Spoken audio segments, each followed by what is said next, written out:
serious, man. No jail. I'm gonna fly now.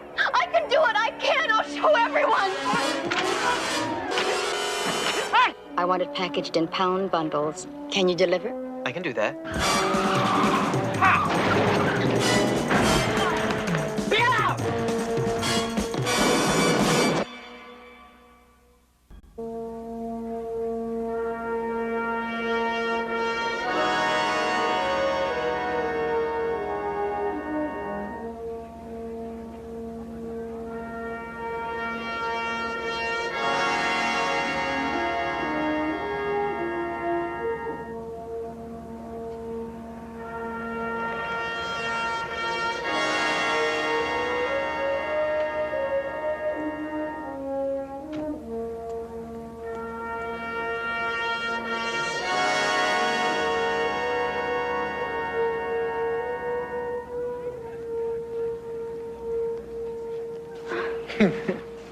Hi. How'd the exam go? Oh, it didn't. Tim, those whites you gave me kept me up all night, but I can't study. I can hear him now, my father, about all the money he's spending sending his daughter to college, just to watch her flunk. That's what daddies are for, Cindy. I mean, take that away from them and what have they got? Their golf, their boats, their dry martinis. You're just strung out from the bennies. You need something to take your mind off everything. And Trevor over there. He's got some ludes I can score. I'll bring him up to your room later. All you gotta do is phone home and say... Oh, don't worry, folks. I'm just taking some more pills. Pills to wake up, go to sleep, to study, to zonk out. Santa, I'm talking about ludes. They're pharmaceutical. Doctors prescribe them.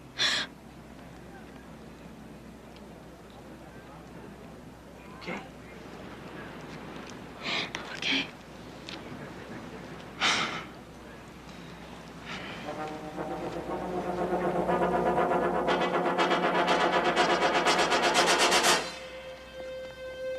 Hey, man, how you going? What's up, Tim? 5 rolls, John boy. It's 25 happies.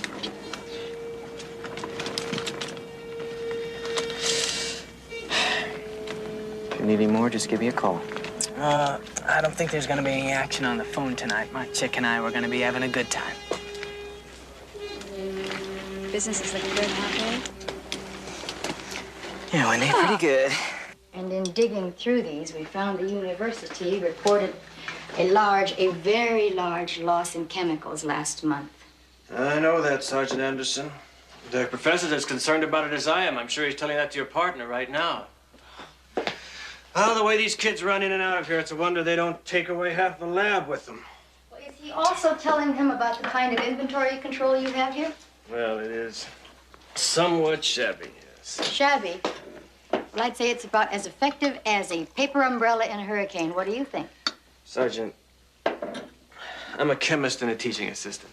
I can't force the almighty trustees to get the extra manpower we need to help with paperwork, put on more security guards.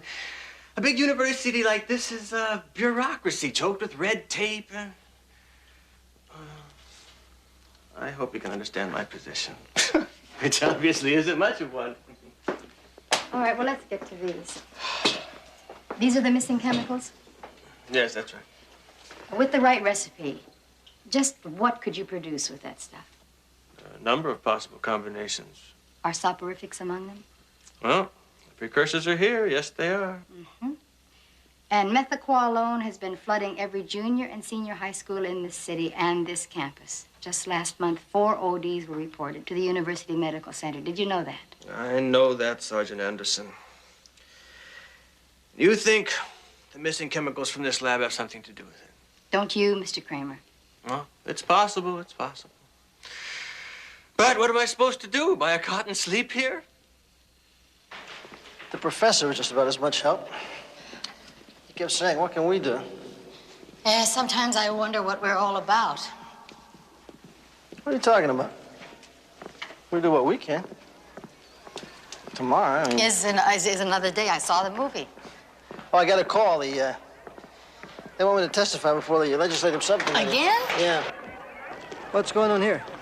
Hey, guard, what's going on? The girl's freaked out.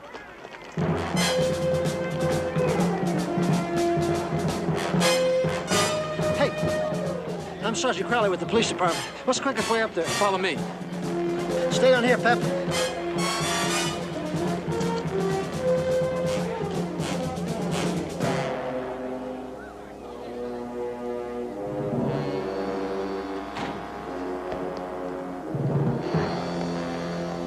What's her name? Cindy Williams.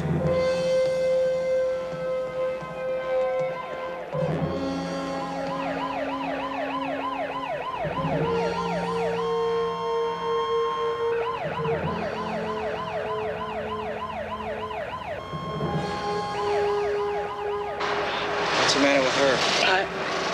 I don't know.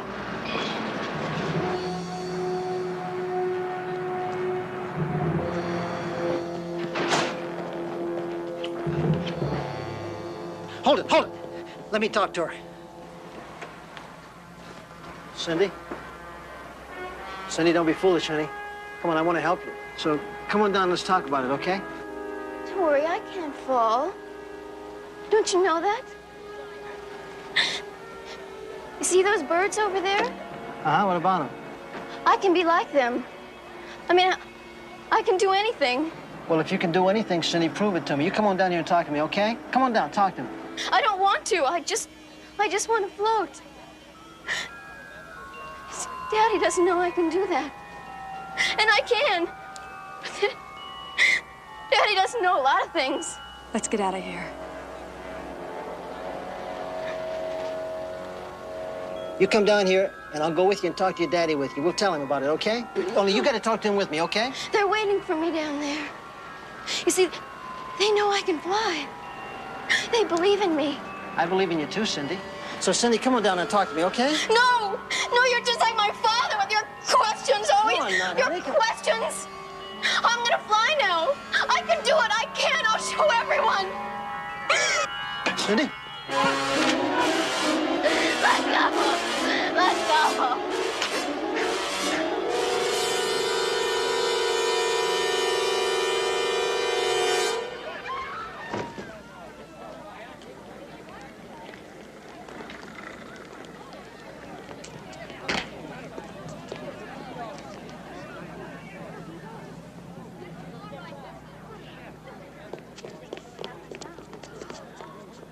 Is she alive? Barely. I couldn't hold on to her. Nelson, get all these people out of here, will you? Come on, the show's over, folks. Let's go. Keep moving. No, nothing to look at. Come on. Back to class.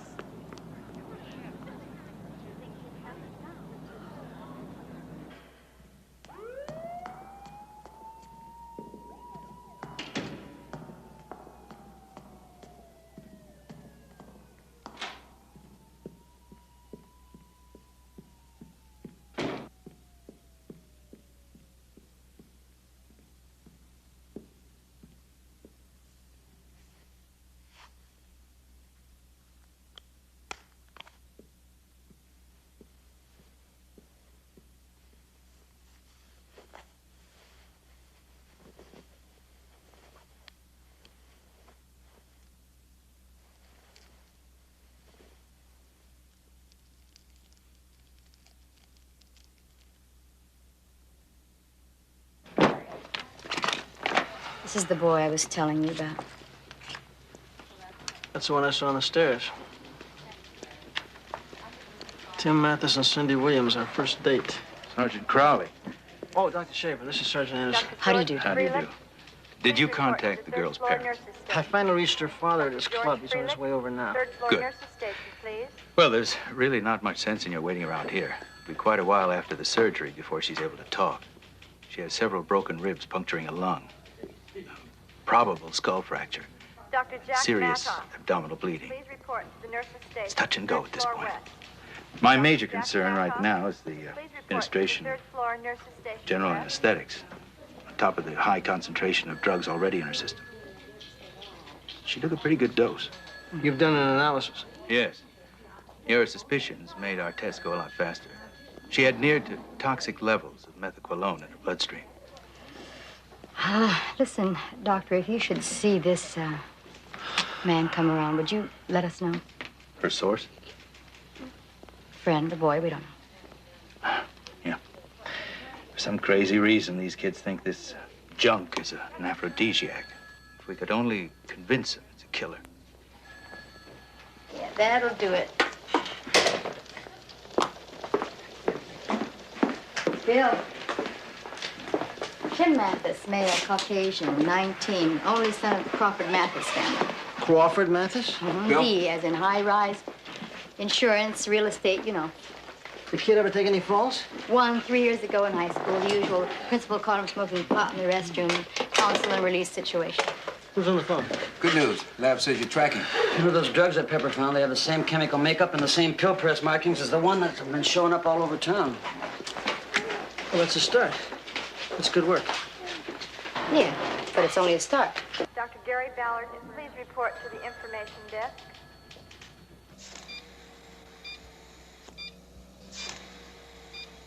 Dr. George Freelick, please report to the third floor nurses station. Dr. George Freelick, third floor nurses station, please.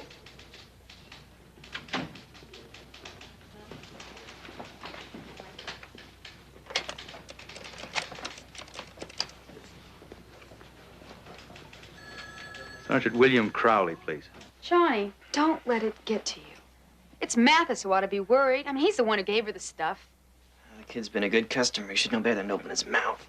If you're really worried, I mean even this much, and you want to lay back for a while, why don't you let me handle the dealers at the school? You? Why not? I'm a big girl. I'm your girl. I'd kind of like to get on a good thing, too, you know. Think about it, okay? And you know what? You could even let me pick up the stuff from that mysterious source of yours. Linda, your greed is showing. This much. Nobody gets in on my source.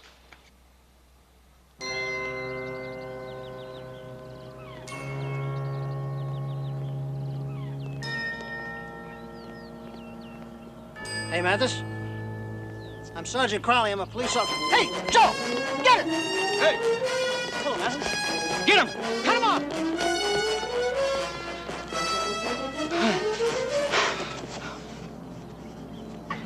Hold it! I didn't mean to hurt her. Cindy, I didn't mean to.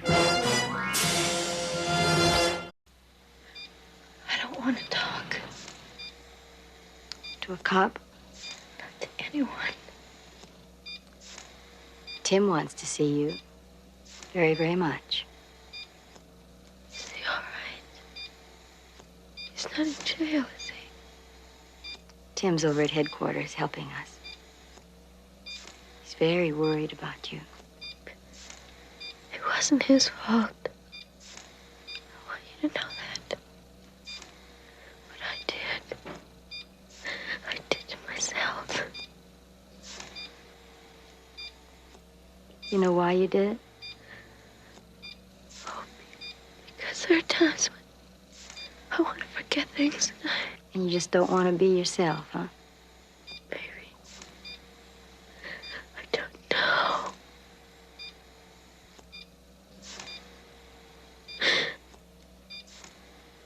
Cindy, I know you don't know me. But I was there when you were on that balcony. I was there when you fell. I watched you fall. I came over and I said to myself, if that girl doesn't die, I gotta go see her. I've just gotta ask her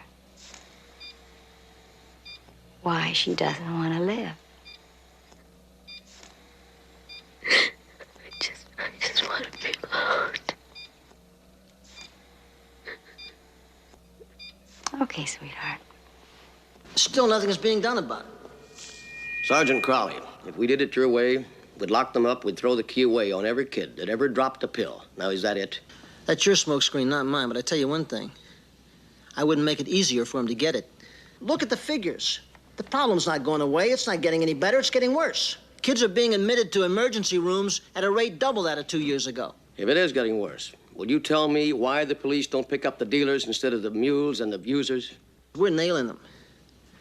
We're shutting down illicit labs. But let me tell you, nobody's getting any time.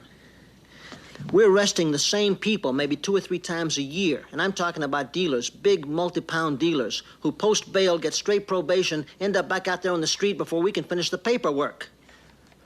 No, I've been coming here for 3 years now, and I gotta say one thing, nothing really has changed. Except that there are more kids dead or maimed or turned into zombies because there are bums out there on the street who are filling a market that you people are helping to create by your neglect. Are you quite through, Sergeant Crowley? The committee will now call Inspector Bert Travis, representing the District Attorney's Office. Mr. Travis? Where's your coot, Crowley? You gotta finesse these characters.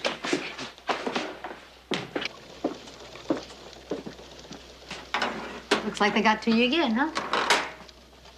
Same old thing. Well, how about some good news?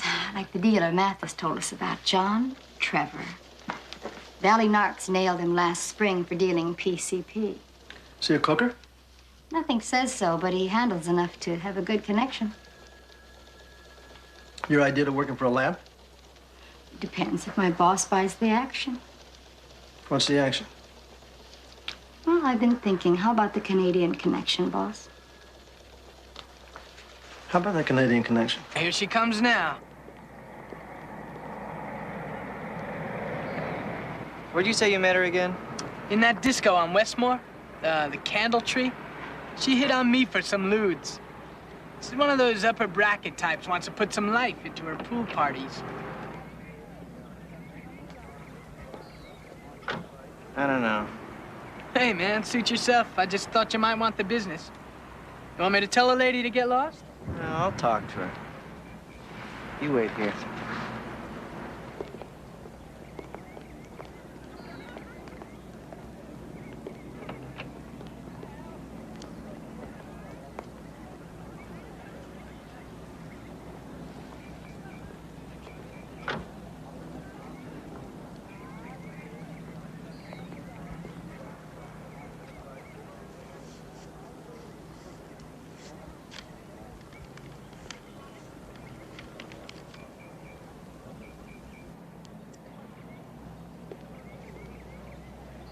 My friend says you want to give a better party. And I'll bet you can help me do that. Parties can be expensive. That's the only kind I give. How much you want? Why don't we start with what you have? What's the price? $10 each roll.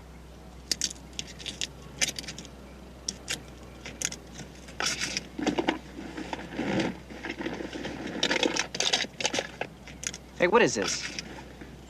I like to be sure of what I'm getting. Okay, Sonny, you can get yourself lost. Thanks for your help, and be careful who you talk to.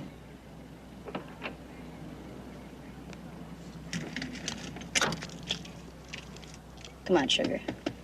Let's see how good your product is.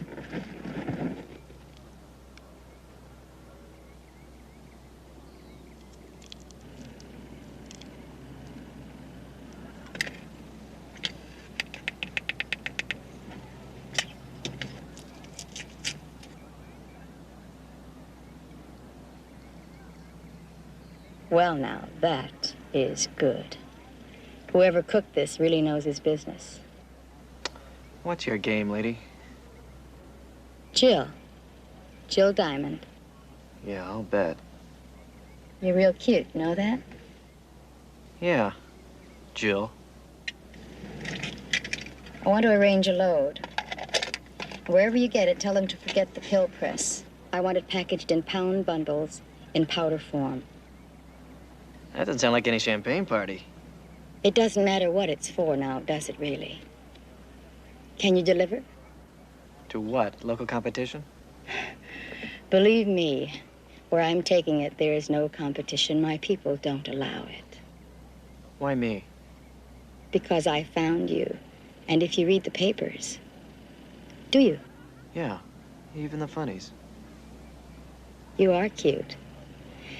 Well, the cops have been having a field day on the front pages recently.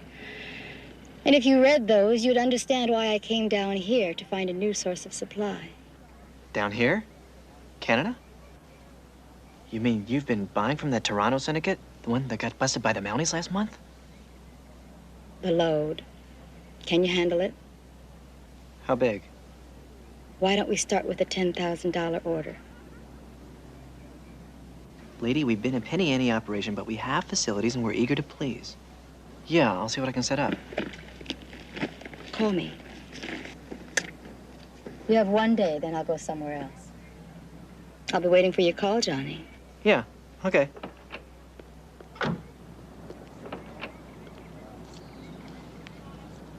Say there's one lab gonna be working overtime tonight. What do you think, Joe? I think you just took the words right out of my mouth.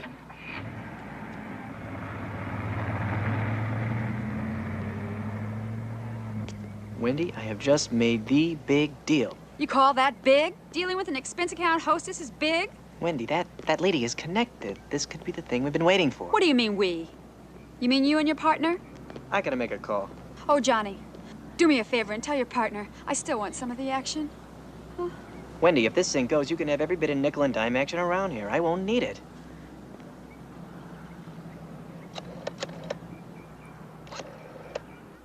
No, we'll wait. Hang in there, Pete. Nothing. Trevor hasn't even left the apartment. Girl still with him? Mm-hmm. She went out and bought some hamburgers and came back. What if he doesn't go to his connection? Then you let the money go. $10,000? It's the only chance to find the lab, Pep. Oh. Just gotta put the money into somebody. Pep, your phone.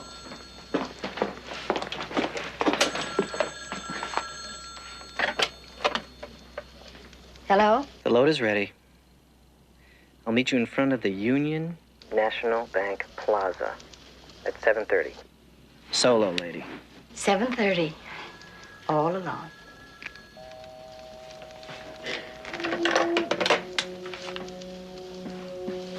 Looks like you're going to be tailing the $10,000. Wendy, Yeah? you've been wanting to get in on some action lately, haven't you? Wanting? I've been dying to. How about tonight? Yeah? Okay, what do you want me to do? Well, we pick up the lady, Mm-hmm. and then you drive us over to a warehouse that's over on Jefferson and Wall, where there's going to be a van parked for us.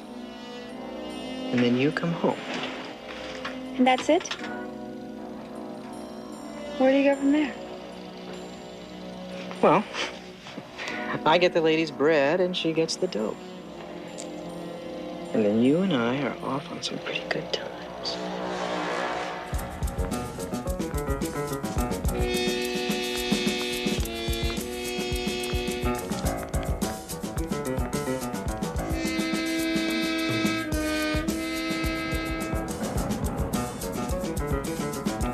Heads up, the game plan's moving. 12 by 50 to airborne. Get yourself airborne.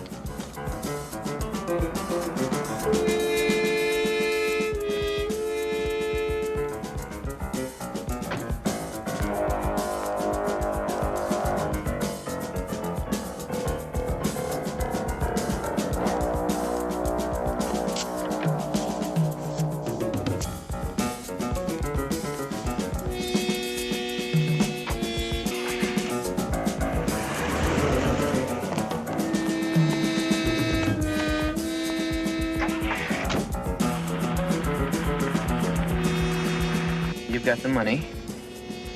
When I see the goods, you see the money. Who's our friend? Oh, I'm Wendy. I only drive. The merchandise? As soon as she drops us off, we'll get in the van. You drive. I'll make the count. I asked about the goods. It's under the front seat of the van. Listen hard, Trevor. My people know who you are, where you live, and what you had for breakfast, so nothing better go wrong. It won't. We're looking forward to more from your people, Jill.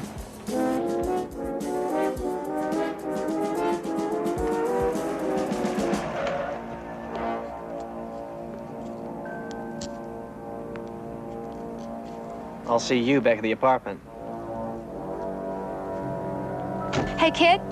Next time I play more than a chauffeur.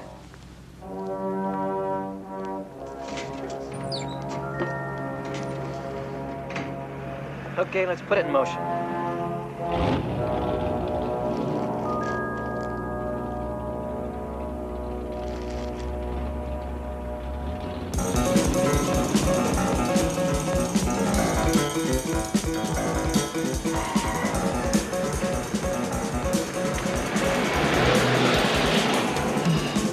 What do we got, Air One? Air One, you have a car switch. Agent and suspect are now proceeding westbound in a light blue van. All here. What'd you expect? Now, where do I unload it? Just keep driving.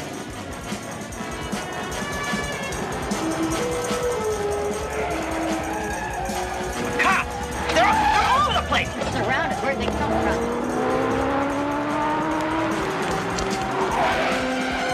Just stop this! You're crazy. We'll be killed. We're running. Come on, where's your partner? Get out! They'll shoot us. Now, come on!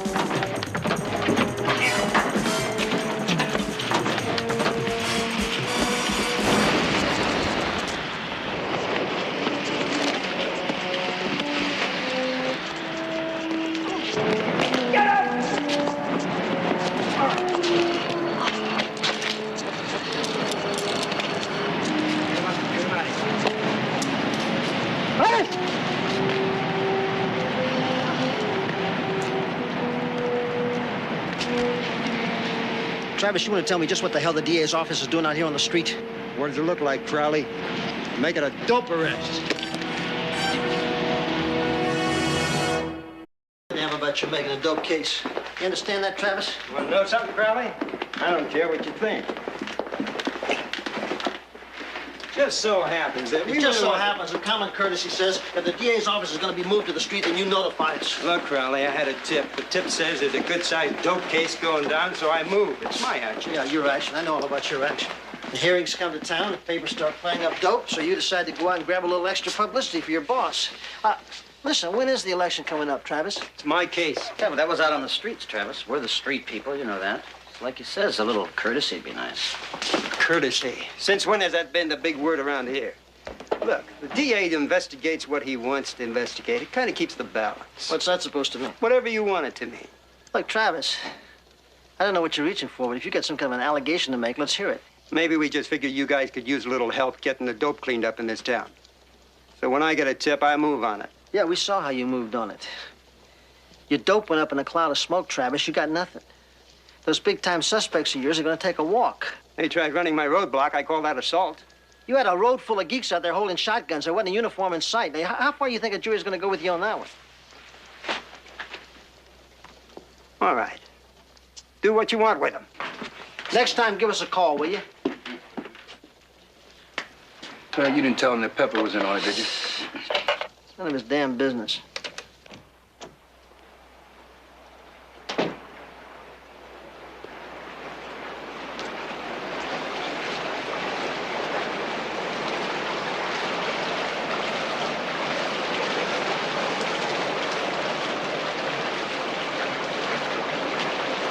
Tell me where it hurts, I'll kiss it and make it well. What are you doing here? It's ladies' hours. I just told him I was your daddy. Daddy is leering. You're getting to be a big girl. You wouldn't be here unless you wanted something. Does Daddy want me to go to jail? Well, as a matter of fact, it'd just be for a few hours, Pep. I'm not spending the night in jail.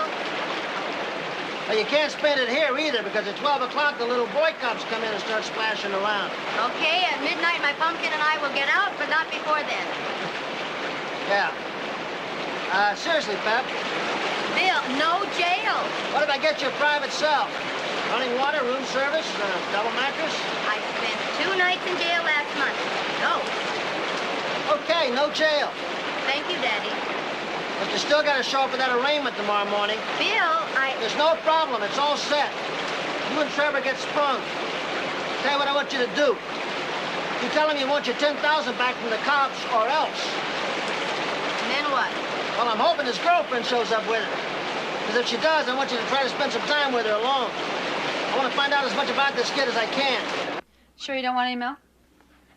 No, that's just how I like it. Strong and black. Nice little place. It's okay for a nice little place. I guess it's none of my business. But I do live here with Trevor. You took the words right out of my busy little mind. Yeah, I live here with him. You don't sound too enthusiastic. Oh, he's okay. You know, it's just... waiting for something better to come along. What could be better? You're connected to a source of supply. Don't touch the plant, it kills him.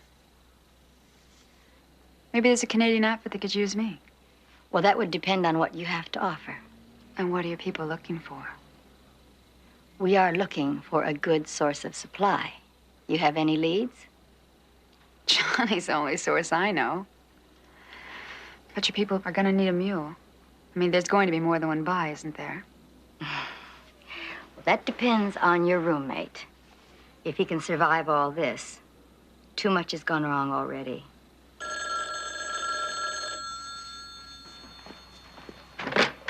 Hello? Tell the lady that the cops are stalling. I'll have the money back this afternoon. Okay. Well, what time will you be here? I mean, when will I see you? Whatever you say. Okay. That was Johnny. The cops hung him up. And he'll need till later this afternoon. Okay, but tell him that's all he gets.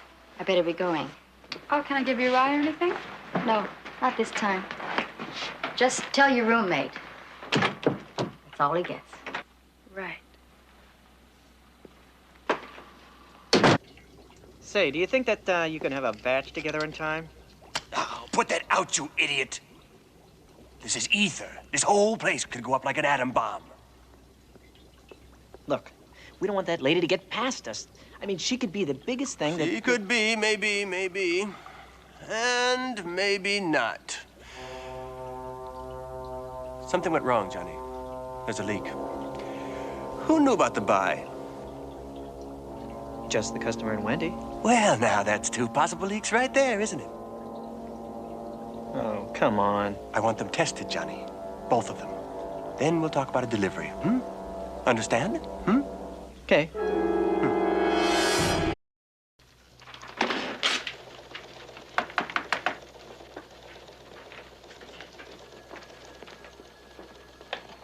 What do you got? CII report came in on the girl's prints. Did you get a hit on? She's in their files, all right. How about that? Can you believe that?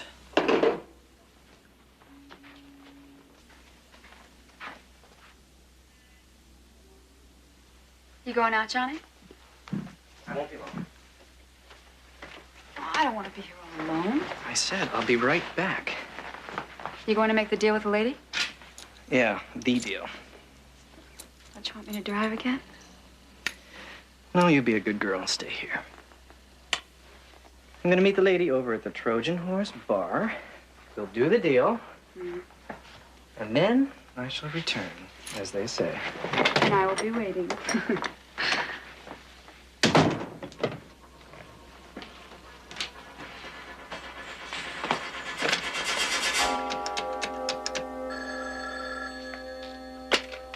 Yeah? It's Trojan Horse Bar. He's going to meet the Canadian there. The deal ought to go within 20 minutes.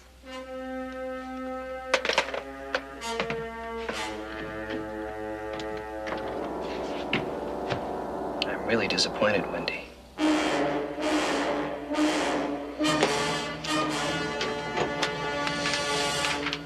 Hey, hi, Crowley. How are you?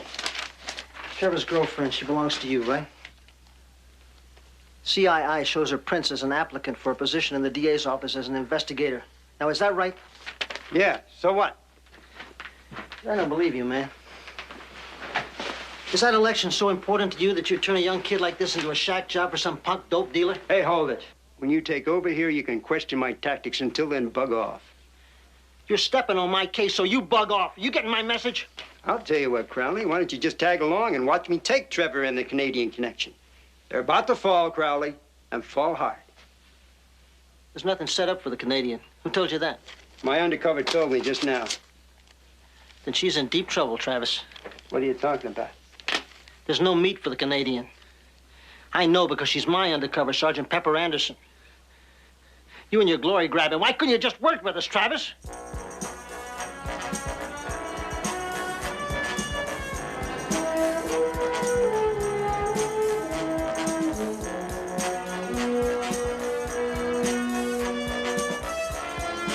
Hold it right there, friend! If you don't want to pull it right in your head, you better put that down right now. Put that down! Don't do nothing foolish, I'll blow your head right off.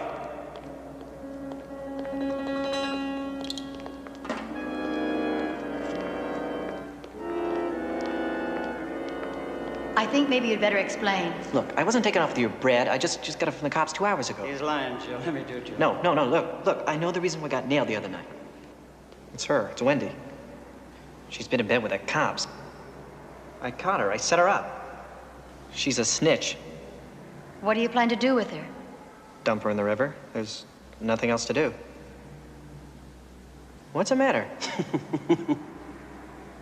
What's the matter is that you're an idiot. That's your problem. You're too eager. When you're eager, you make mistakes. You got a better way to go? My friends could fix it so she'd never be seen again. You'd do that for me? Let's call it a trade. She disappears and you arrange for an immediate load. I can do that. Yes, I can. Oh, I'm not finished. I want the load and I'm not dealing with you. It's the first string this time or nothing. I want to meet your man and I want a first-hand look at what you can produce. And then we'll decide how much more we want to buy in the future. Well? Well, I'll see what I can do. But you meet me back here after you've taken care of her. Don't mess it up. It's your last chance. It'll go, it will. Bring the girl. Come on.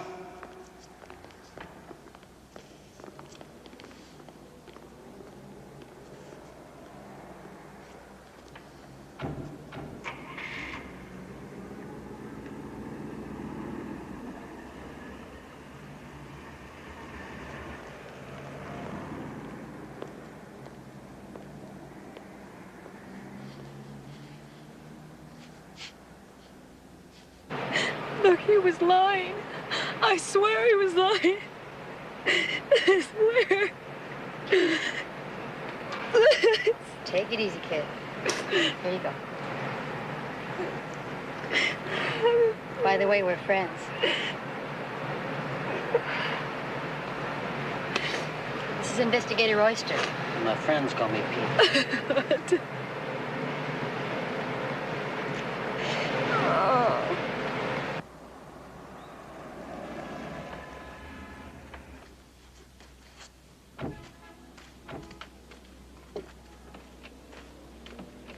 Fix your collar. The girl's okay.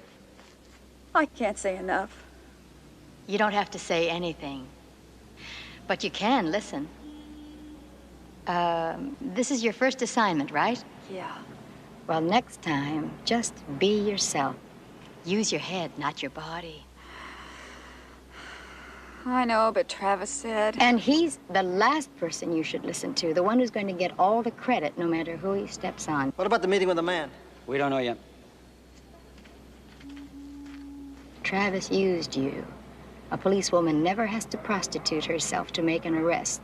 There's always some other way. Yeah.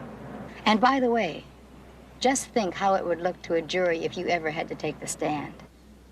The means and end don't necessarily justify one another. You got it. Yeah. Are you all right, kid?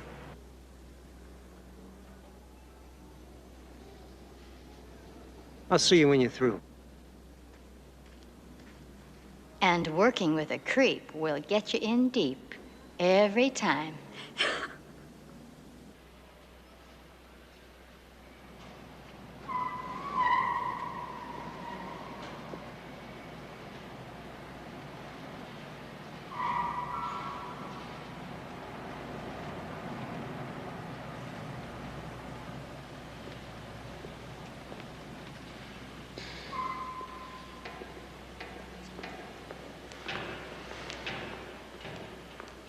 We're about to get ourselves a lab. You be careful, Pep. You know me. That's what we're talking about.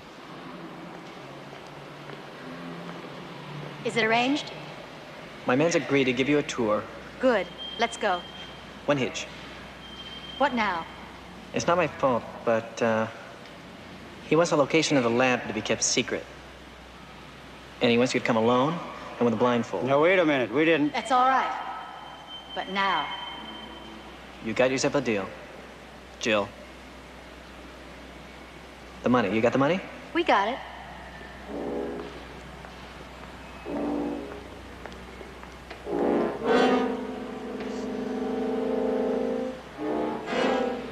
Meet you back at the hotel. Yeah. We'll be there. Let's do it.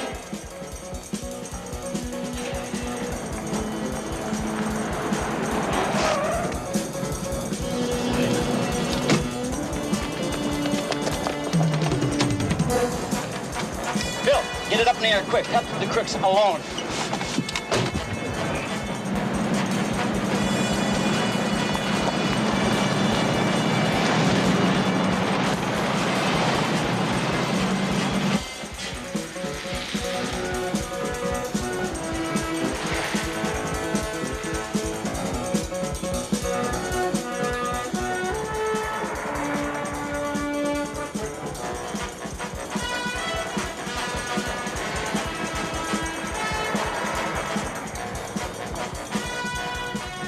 Here, put this on.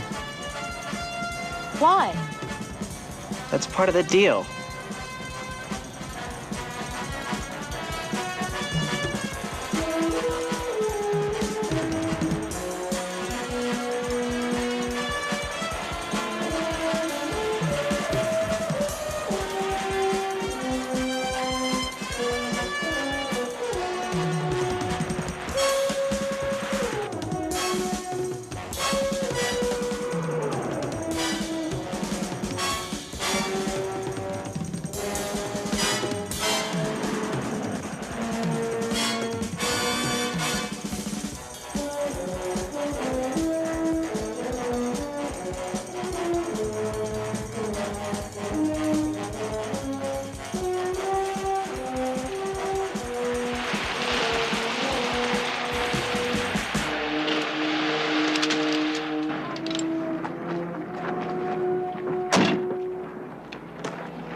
Just follow me. What? Come with me.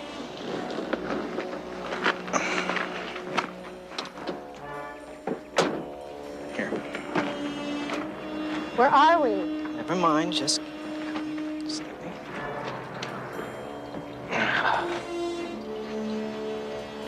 Okay, now watch your step. It's a little rough. Oh.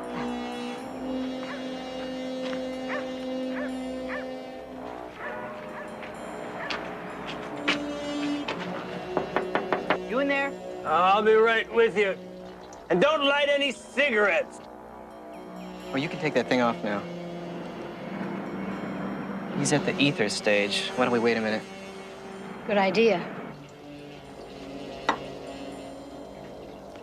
Hey, you gonna take all day?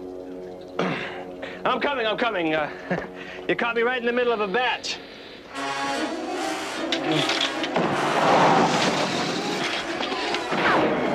You idiot, she's a cop!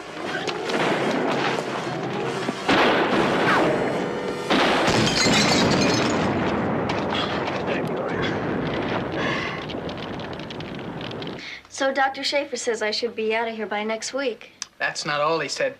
You know, he took 2 hours out of a busy day to talk to us. Not to tell us what we did wrong, but to explain every single street drug for sale on and off the black market. Exactly what they do to your mind and body. And then he left the decision up to us. I like you, Dr. Schaefer. Is he as single as he is smart? 3 kids, Wendy. Show me the pictures. Sorry. I don't like you, Dr. Schaefer.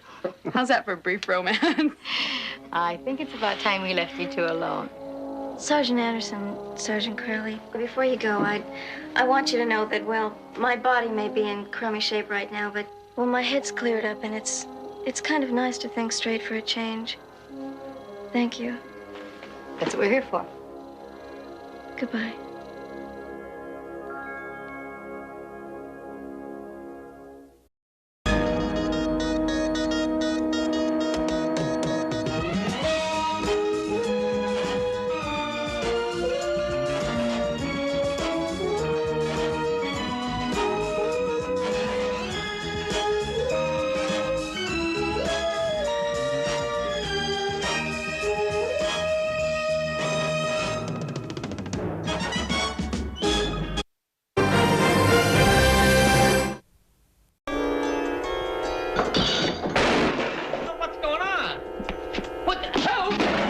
You say you left Southern High because of student violence? That school, Sergeant Anderson, is out of control. Now, I'm sure your little girlfriend here doesn't want to see you get all messed up. So why don't you just pay up? Libby, no! No! I didn't ask him to rape her. Listen to me, and you hear me good. Merely suggesting or encouraging the commission of that crime makes you guilty of that crime. Do you hear me?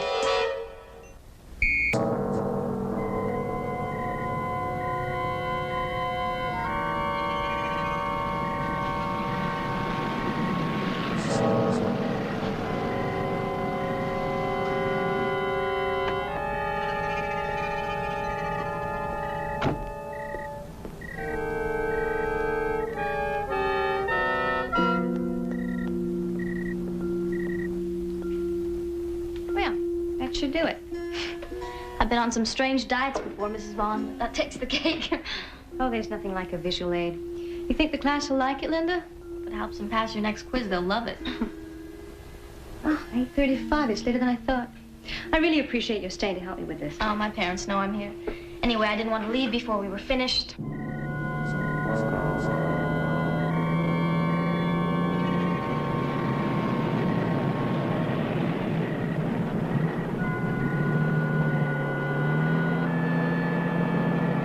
You wait. My husband will be here in a minute. We can walk you to your car. Okay.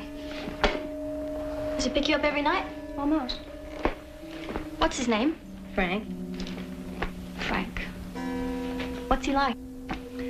Well, he just happens to be the most handsome man in the world, I think.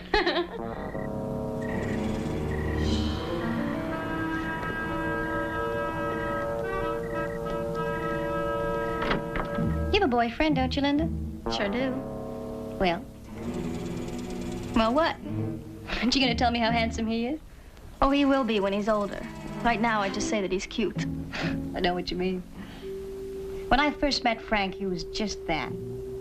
Cute. And what is he now? Frank, how long have you been there eavesdropping? Oh, long enough to hear you two talk about me. Uh-huh.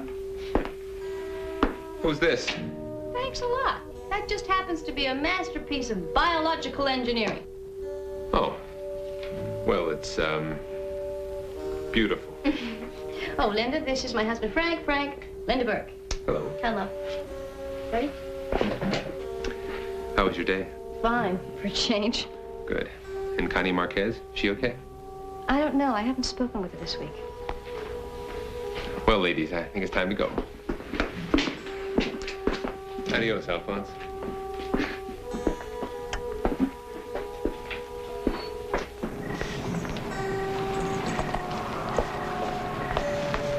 Doesn't Mr. Walker ever give up? Don't you know that some teachers are workaholics? Oh, look who's talking.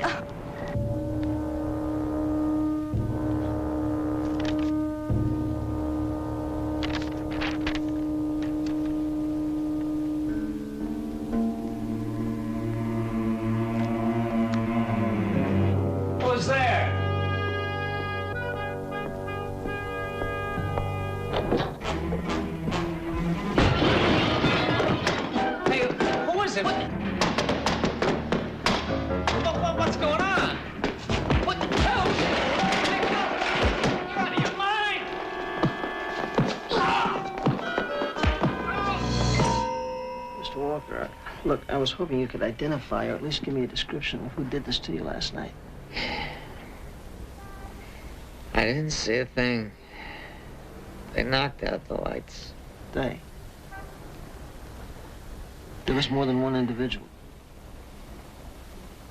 Mr. Walker. Sir, as far as we know, there were no witnesses. The janitor found you unconscious. There's got to be something you can tell me, right? There's got to be something, right, Mr. Walker? Had to be the screen kid. Bobby Green and his friends. I gave Green an F on his midterm. He didn't like it. Students? It's a gang. They call themselves the Death Squad. They terrorized the whole school. This guy Green, is he the head honcho? Oh, yeah. Last week, one of the algebra teachers was attacked. Constance Marquez. She couldn't take it. So she quit. Mrs. Marquez, you say you left Southern High because of student violence? That's right. Student violence, that's putting it mildly. Meaning what? Meaning I value my life. My husband is dead. I can't support my daughter if I'm in the hospital. That school, Sergeant Anderson, is out of control. Hopelessly out of control. Well then, what do you think is causing the trouble? It's not a minorities club. They call themselves the Squad. It's a violent criminal gang. Are you sure of that? I witnessed one of their beatings last week. Did you talk to the police about it? I went to our principal. He refused to contact the police. And he told me if I did, I might lose my job. Then I was attacked. Mrs. Marquez, are you talking about your principal, Lewis Elliott? Elliot? Go to the police? No way. Why? He's up for promotion, so the school board is watching him. And that would reflect on his so-called ability as an administrator. Mr. Walker, just exactly what is going on at Southern High? Intimidations, threats, beatings. Now, Green and his gang even have this little racket going where they demand money from the students. Extortion? Tuition, they call it. I tell you, it's been a living hell for students and teachers. Sounds like a combat zone. It is. And you can't teach in a jungle like that. You can't even defend yourself. Hey,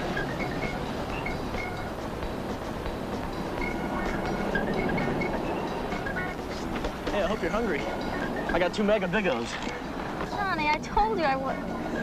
Oh, well. I'll eat what I can. Well, finish what you can. As usual. Gee, I wish we had some champagne. Here, have some root beer.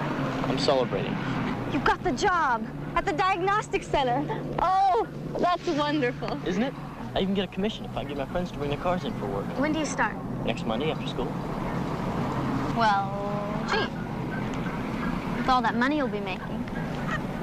What are you going to get me for my birthday? It's next week, in case you forgot. How about a major tune-up?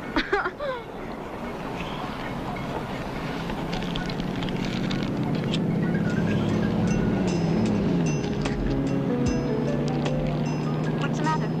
I just lost my appetite.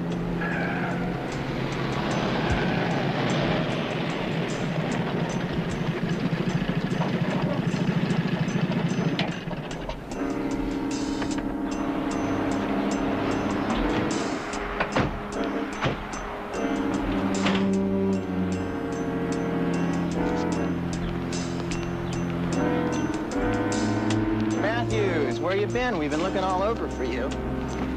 We're starting to get the feeling you're avoiding us.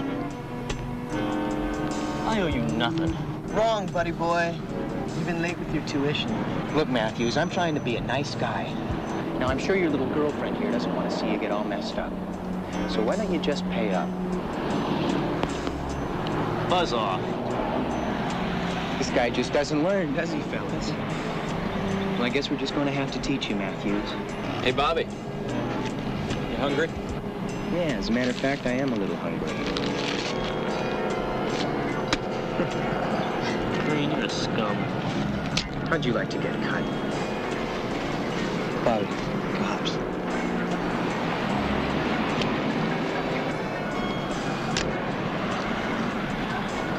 You're lucky, Matthews. I'll be looking for you in school tomorrow.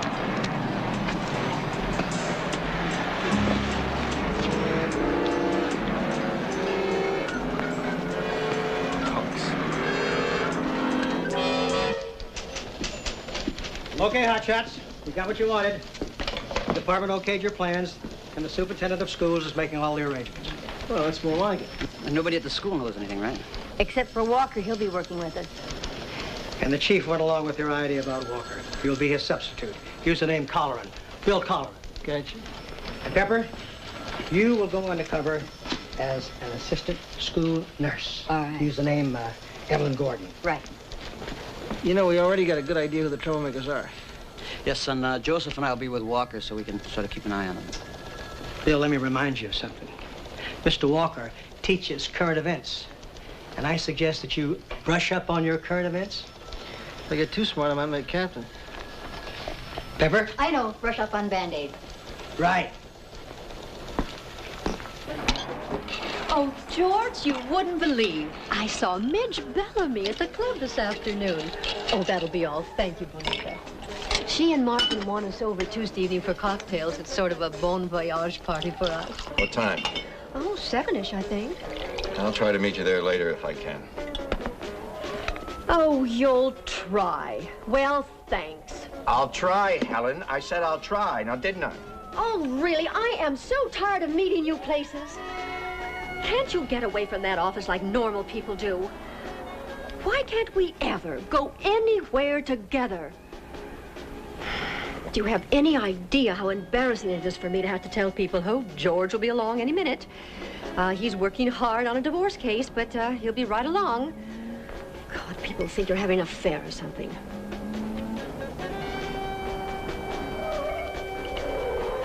And what do you think, Helen?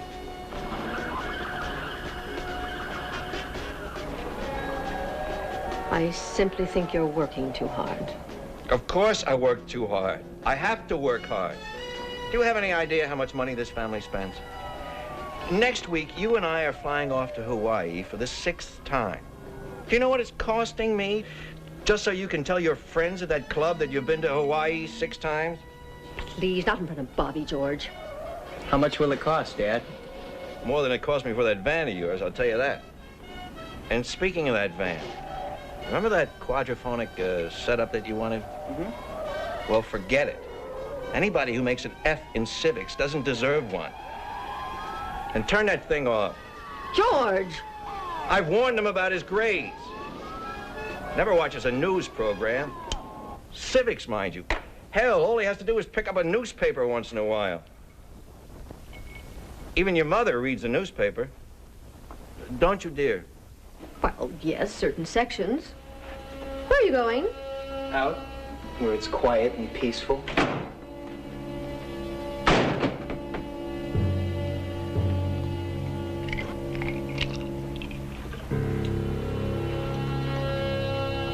Oh, George, I forgot to tell you. I found some luggage for you in town today.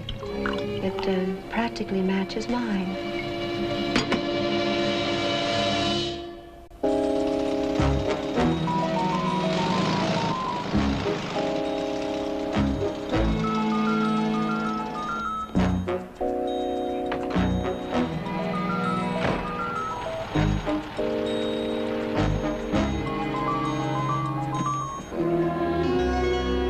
Hey, where's your boyfriend? I haven't seen him yet today. Well, he owes me a little money, Linda. And right now I want to know where he is, so I'm going to ask you just once again. Take your scummy hands off or I'll break your neck. Matthews. Well, what do you know? Hey, fellas, look who showed to pay up. Daddy give you your allowance today, Johnny? You let go of her, Green, you're gonna be sorry. I said hands off! Or else? Maybe he'll call the cops. Maybe. Maybe not. But if he ever does, his pretty little girlfriend here might not be so pretty anymore. Here. Okay? Now back to business. I really think everything would be better all around if we just settled our little debt, don't you, Matthews? Eat it, Green.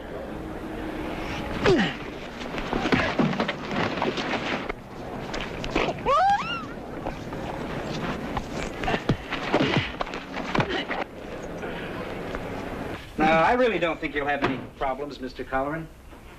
Everything you have to know about Mr. Walker's class is contained in a memo, which is on his desk. The assignments, the examinations, the textbook chapters, it's all there. I'm sure I won't have any problems, Mr. Elliott. That's good. Now, there's just one more Oh, thing. I'm sorry, Mr. Elliott. I didn't know you had someone here. No. Come in, Miss Gordon. I want you to hear this, too.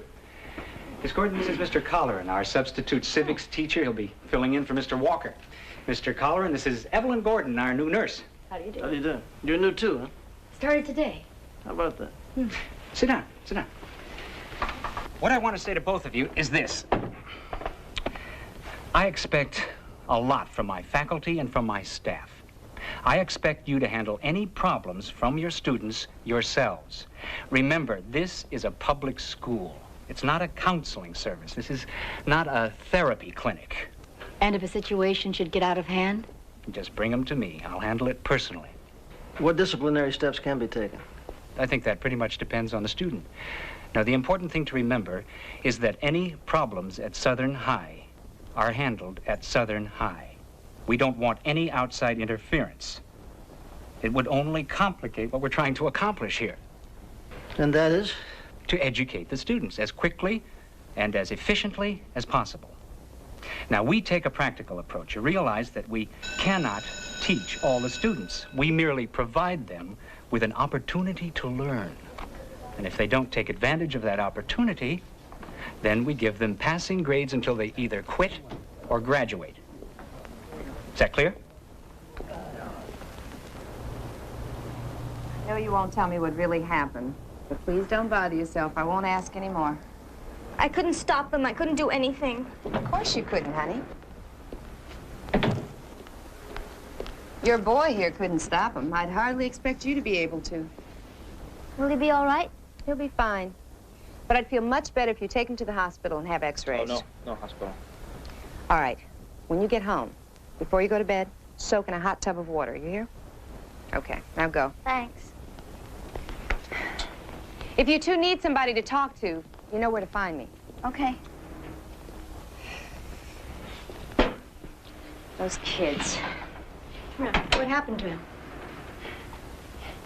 What you just saw happen is an everyday occurrence. And I was just going to tell you how much I look forward to being here. Oh, you will. If you don't mind treating battlefield casualties. You want some advice? Get a job at a doctor's office or a hospital. You mean it's become that bad? Oh, it's worse. Honey, this school is a no man's land. That gang. The squad? Oh, it seems somebody's warned you already. Oh, well, you know how you hear things. No, it's more than hearing things. That boy that was just in here, the gang did it to him. Well, he won't admit it. He's too terrified. Everybody's terrified of him. School property disappears as fast as we can get it in. Teachers beaten and threatened with guns and knives. Some students, I hear, pay for the privilege of attending school. What? Yeah. Some refuse. Last week, I had to send a boy to the hospital. Well, what kind of kids belong to this gang? Oh, empty kids. Mainly well-to-do, rich families. Kids with nothing except money.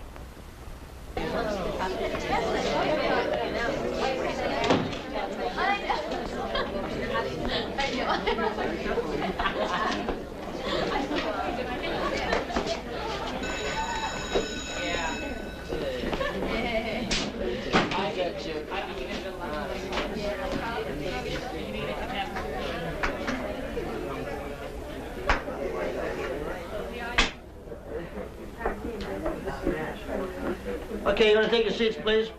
Take your seats, please. Give me your attention. you can see, my name is Colleran. I'm going to be substituting for Mr. Walker until he's able to get back. Hey, Red. You want to say that for the athletic field? Just take your seat. Right now, I want you to take out your current event exams from last Friday. Mr. Walker wants us to go through those questions, one by one. Okay, let's see. Question number 1. How many years has Cuba been under a communist form of government? When was their revolution? The lady in the second row. You, Kathy. 18 years, and Cuba was taken over by the communists in 1959. Exactly right. Question number 2. There he is. You're late. So? Right on time for him. Hey, knock it off, fool. Did you bring a tardy excuse? For what? Because you're late and you've interrupted the class. Yeah, I heard, on Cuba. What is your name? Alice Cooper. Mr. Green. As I said, Mr. Green, do you have a tardy excuse? I stepped on a banana peel. Mr. Green's a lot of laughs, isn't he? Would you do me a favor and save that routine till after class? We're going over last Friday's exam. If you'd like to join us. Not particularly. Question number 2. Describe the Panama Canal. It's a nice way to get from one ocean to the other. Well, that's very clever, Mr. Green. You mind raising your hand the next time? Hey, why don't you just get off my back? Why don't I what? I said get off my back. Look, you better be careful, Turkey, or you might end up like...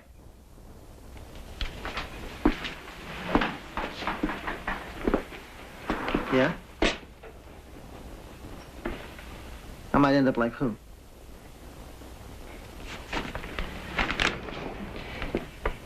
Let me tell you something.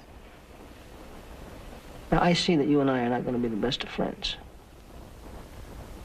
So you just stay out of my way. And then maybe I won't have to mash you and smear you all over the wall. Yeah. Question number 2. Excuse me, I'm sorry.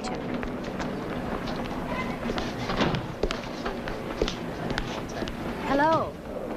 I'm the new assistant nurse, Evelyn Gordon. Miss Gordon. I know what happened to you. I thought maybe you'd like to talk about it. You said you were new here? I started today. No, there's nothing to talk about. Okay, I only asked because I thought maybe there was something I could do. There's nothing anybody can do.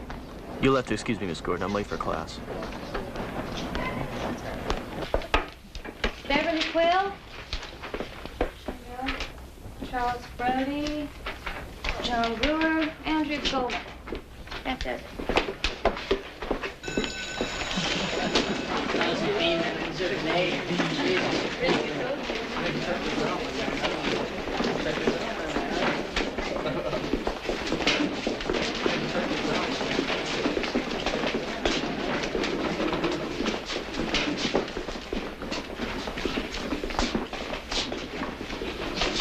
Mrs. Vaughn, can I talk with you a minute? All right. What about? What's this? You failed the assignment, Phyllis. You can't fail me. You didn't even try to do the assignment correctly, if at all. The grade is fair. It's not fair. All right, I'll tell you what. If you can turn this in to me tomorrow morning, correct and complete, I won't penalize you. Forget it. I'm not doing the assignment again. Look, I just want another grade. Now. I'm sorry. No.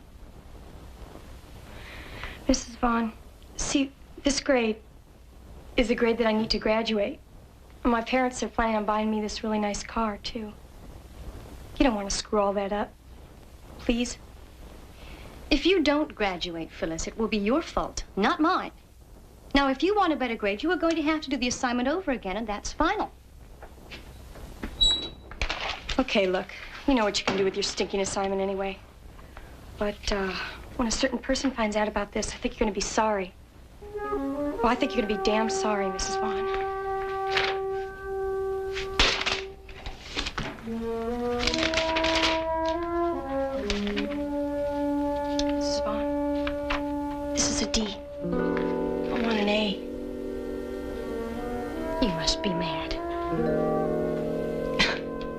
What a trip. Right then, I thought you were going to say, not even if my life depended on it.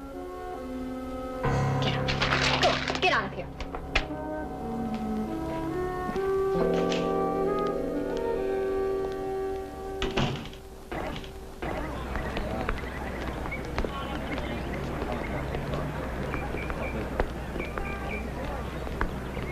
Are you all right?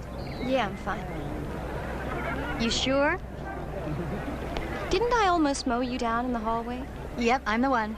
I'm sorry, I was late for class. I teach health. I'm Karen Vaughn. Evelyn Gordon. I'm the new assistant nurse. Sure you're all right? I don't know anymore. I just don't know anymore. I feel so disgusted and afraid. Afraid of what? Last period, one of my students, she didn't like the grade I gave her. I failed her.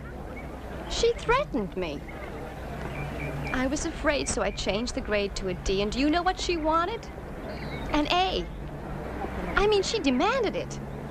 But no way. I mean, she can threaten me all she wants, but I'm not going to bend that far. I don't understand. How can a student intimidate a teacher? Like, how can she threaten you? You're new here. You don't know. She's in with that gang. They're called the Squad. They're capable of anything. I mean, anything. Oh, please, Evelyn, my husband's coming to meet me, and if he sees that I'm upset, he'll create a scene. He's very protective, and sometimes he overreacts. Of course. Karen? That student, what's her name? Phyllis Baxter. Hi, hon. Hi. Ready to go home? Yeah, I'm ready. Oh, Frank, this is Evelyn. Hi. Hello. Frank's one of the football coaches at River High. Yeah, sorry I'm late, hon. Practice ran a little long. Oh, that's okay. I'll see you tomorrow. Right. Nice Bye. meeting you. Oh, you too. Bye. Bye. Hey, Tiger, what's wrong? Oh, come on. Something's wrong. I just have a slight headache. It was a hard day, and it isn't over yet. I'm sorry, honey. I've got to come back to school and finish up some work tonight.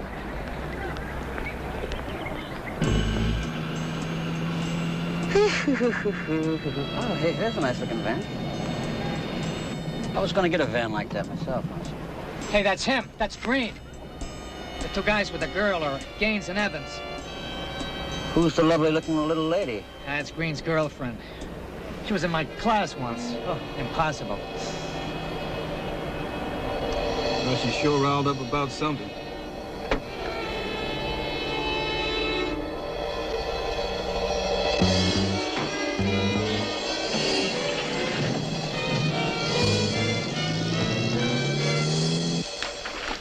Pretty colorful private lives for punks. You gentlemen want a cup of coffee? You make it? Yep. Not for me. How about you, Mr. Walker? No, thanks. Well, the professor and Florence Nightingale. Is it fresh coffee? I think so. Now, how are you feeling? A little better, thanks. Good. How'd you make out today? Listen, you got some real winners in that civics class. Oh, I told you. Well, here's the goods on our character. That Green looks like a real character. Oh, he's a sweetheart, let me tell you. The school nurse confirmed their extortion racket, all right. All the victims fall into her office every time they don't pay up. Well, all three have been busted on GTA, battery, and burglary. And placed on probation each time. So what else is here? You know something? Now that's coffee. The boss likes it.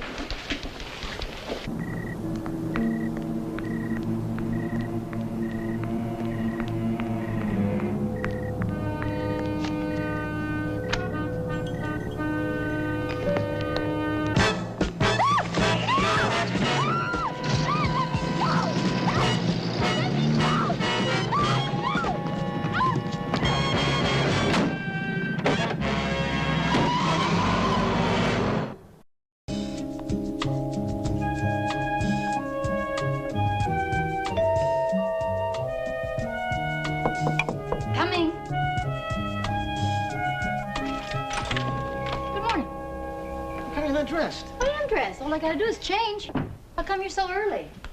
Because Mr. Elliott wouldn't like his teachers to be late. Oh, come on. Have a cup of coffee or an apple. Teach. I'll be just a minute or so. An apple? Did you ever take an apple to a teacher when you were a kid? No. We didn't have enough for ourselves. I did. When I was in the 7th grade, I had this teacher, Mary Elizabeth Zimmerman, a knockout. Figures. We had this tree in the backyard, a McIntosh's. And you took her one? No, I took her a bag full. I mean, 2 dozen. She took them home that night and she made apple pies. Next morning, she brought me one. I ate the whole thing. You ate the whole thing? Got sick as a dog. I can't stand apple pies. You get that, I'll hurry. Yeah. Yeah, Pete, what's up? Okay. That was Pete. What do you want? A teacher named Karen Vaughn was kidnapped and raped last night. She's at Ramparts Hospital.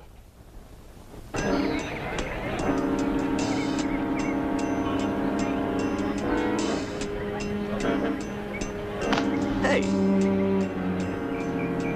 Hey, what happened to you, Matthews? Get hit by a car? Or a van. Well, how about your tuition? You got it? This chump owes us for the past 3 weeks. No kidding. Well, hand it over, deadbeat. Green, I told you, eat it.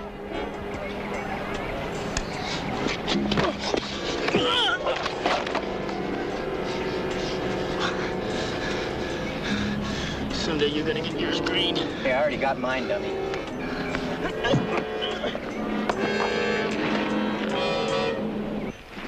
Dr. Mike Besser. Hey, don't go in there. She's still unconscious. Third floor, please. Say, don't I know you? Yes, we met at the school. Oh, yes. Evelyn? Except it isn't Evelyn. It's Anderson. I'm Sergeant Anderson. You're a cop? We have an undercover operation at the school. We're trying to end that gang violence. You're too late. Look, I'm If sorry you're a about what cop, happened. why don't you do your job? Why don't you find who did that to my wife and lock them up? Frank, will you sit down? I need to ask you a few questions first.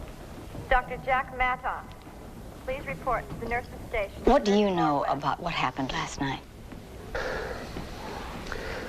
She said she'd have to work late for me not to bother picking her up. Then she called from a payphone about 1 this morning. She told me what happened. I picked her up and called the police. I want to know what's going to be done about this. Dr. George Freeland. Frank, was Karen able to identify anybody? What are you going to do, huh? Lock them up for 3 days? Send them to a shrink? What's the court going to do? Even if they're convicted, they'll probably never see a jail. They'll be right back out on the streets, free to do it all over again. Dr. Gary Ballard, please report to the information desk. If you don't mind, I'd like to be with my wife.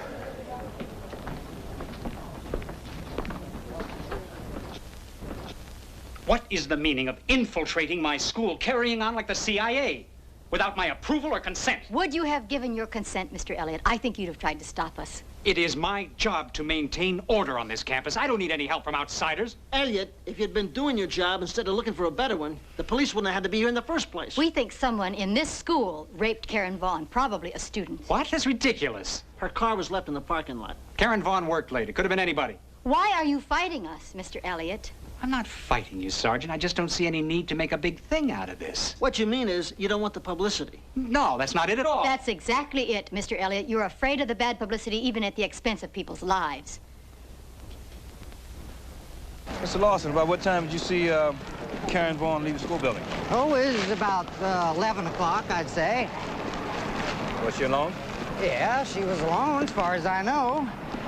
She said good night and out the door. Did you see her again? No, that was it.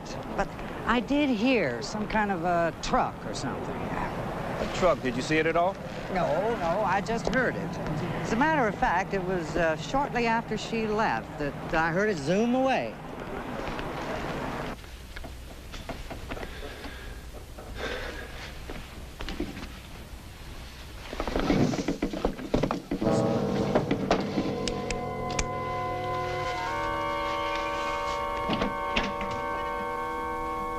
Man, you did it this time, Bobby. You really did it. Look, I think maybe we should just call the whole thing quits. Hey, you're the one. It was your idea to teach her a lesson. Yeah, teach her a lesson. Rape her? What kind of a moron are you? Look, baby, next time you get an F, don't come crying to me. Fine. You know, this whole thing's bugging me. There's cops that are nosing around here and they're asking questions. Bobby, they're gonna find you. They're gonna find you. I know it. Shut up. You make me sick. Yeah, well, I feel pretty sick. Did you have a good time, Bobby? Did you enjoy yourself? Enjoy what? What are you talking about? What do you think I'm talking about? Hey, knock it off, Phyllis. I'm telling you. Tell me. You're the one who did it, aren't you? You kidding? It was Bill and Ralph. I only drove the van. What, do you think I'm crazy? No, I think you're a liar. That's what I think. Who cares what you think anyway? You're nothing but a dumb slut anyway. Fine. That's the way you feel about it. I'm gonna go to the police. End of discussion, baby. Well, I don't know about this, Crowley. You should know. You're the principal. Well, we're not supposed to open lockers without a legitimate reason. Elliot, you want me to start numbering the reasons for you? School administrators have the right to inspect lockers for the protection of other students. It's perfectly legal. It's true. Would you mind opening it, please?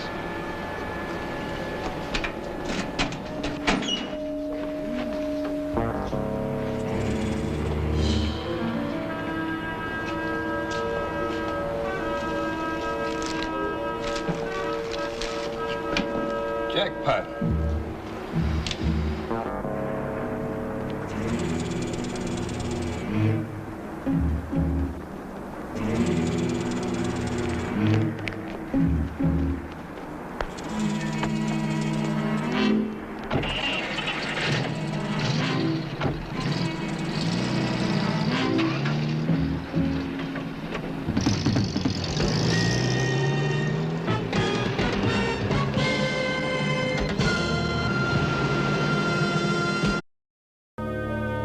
Hard to call you Sergeant. I was just getting used to Evelyn. Yeah, it's really Pepper. Okay, Pepper. What can I do for you? We know that one of the students threatened Karen Vaughn. Of course. Did you ever run across a Phyllis Baxter? Did I? She spends half her time sitting in the principal's office, the other half ditching classes. Would you say she's capable of carrying out a serious threat? Phyllis? I don't know. But her boyfriend, Bobby Green, he certainly is. Do you understand your rights as I've explained them to you? Do you want to talk to us without an attorney present? I didn't do anything. Therefore, I don't need an attorney. I didn't do anything, Mr. Elliot. Phyllis, you threatened Mrs. Vaughn, and a few hours later, she was raped. So? So we think it may have been the result of your threat.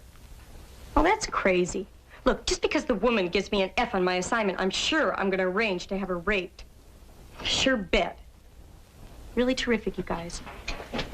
Nobody said you arranged it. Maybe someone you know wanted to teach her a lesson for you. Got a little carried away. Someone I know? Yeah. Like who? Like Bobby Green?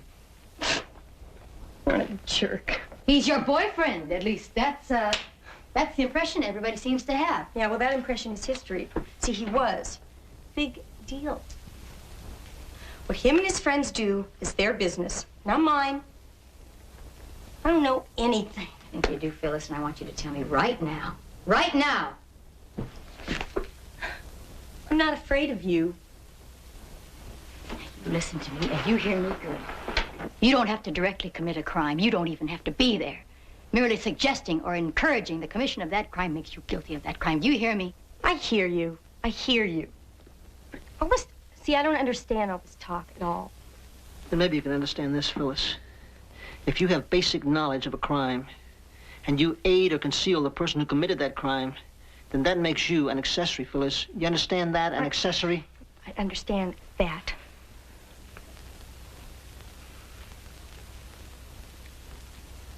I didn't ask him to rape her. You just wanted her roughed up a little, right?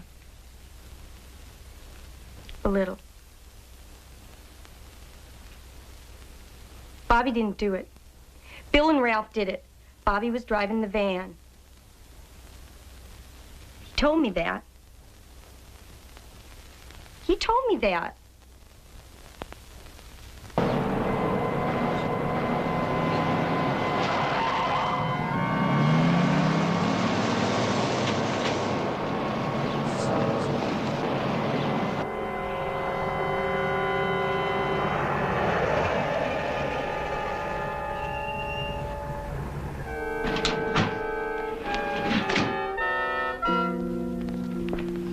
Hey, come on, you guys.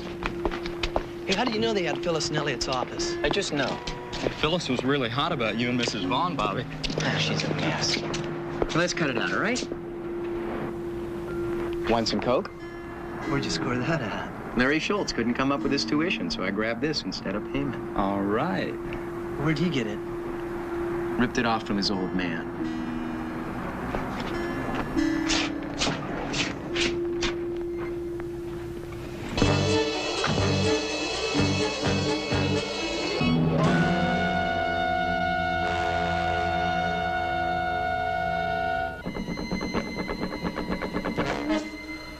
Where's Phyllis, anyway? Hey, how come you keep asking about Phyllis, man? Oh, he's got a thing for her, don't you know what I mean? He ain't average. She's all burned out on me. Where do you think she is? Well, she freaked out, all right? Maybe she jumped off a cliff.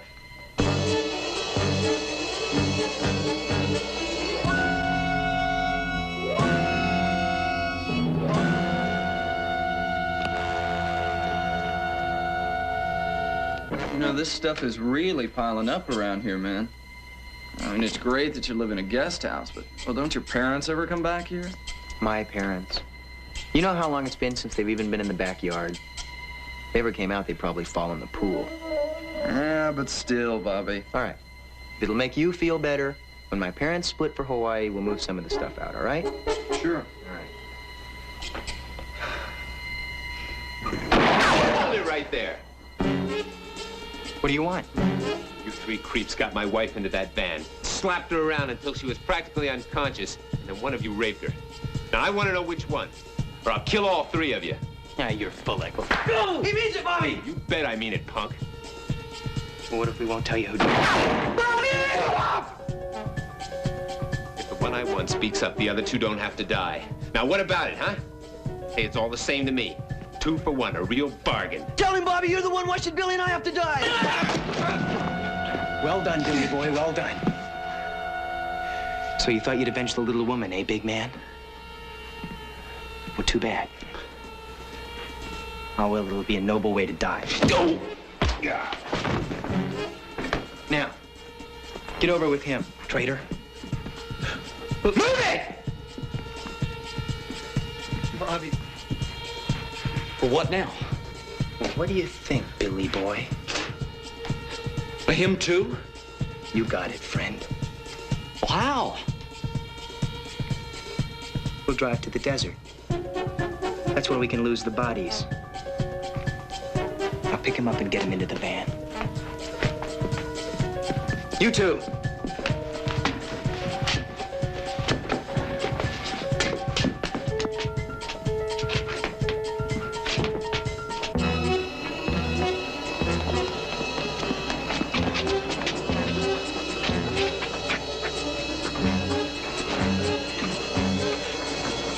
Billy, drive. You in with him. In!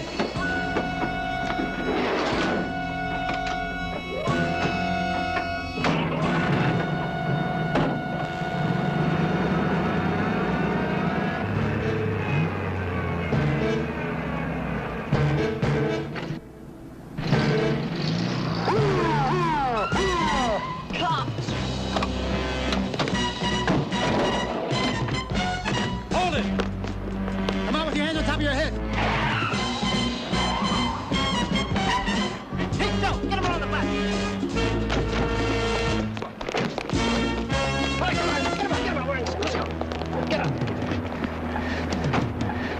Spread it.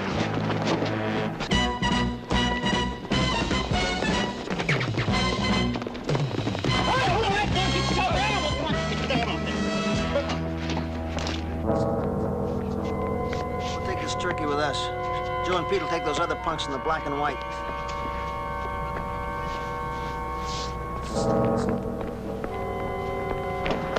Okay, Sergeant, move away from him. Frank, put that gun I down. said step aside. Put the gun down, Frank. Step aside, Sergeant, because I'm gonna kill this freak. No, you're not gonna kill anybody. Now put the gun down. Get out of the way, or I'll kill you too. You fire that, Frank, and I'll be forced to kill you. Now, don't put me in that position. You know what he did to my wife. We all know what he did to your wife, Frank. But killing this creep is not going to help anything. Now, give me the gun. Killing him will prevent him from doing it again to someone else. If I turn him over to you, what will you do? Frank, put it down. You're one step closer to ruining the rest of your life and Karen's. Now, rape is bad enough, but murder, for God's sake. Put it down. Give me the gun, Frank. Come on, give it to me.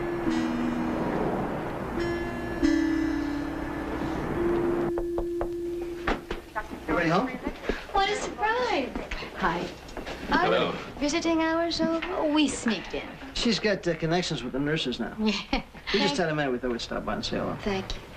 The roses, they're beautiful. How are you feeling? She's feeling well enough to go home tomorrow. Oh, that's great. Terrific. Going back to work soon? Maybe. After a little rest, I don't know. So where to go? Yeah, we're going to be late. I owe you two an apology. I should have told you. Karen recognized the voices while they thought she was unconscious. I know it was wrong. I should have left the police work to the pros. You take care. See you.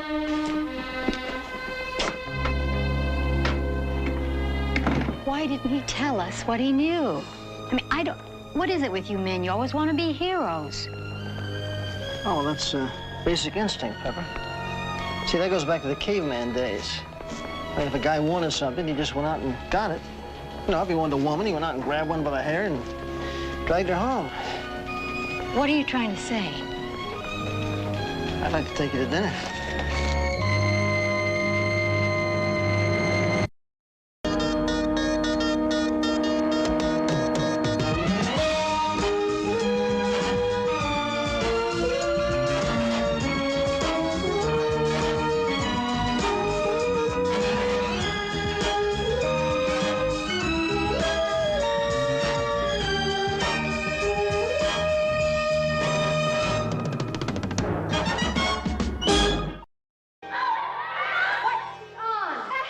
See if you can set up a buy. Pep will clue you in.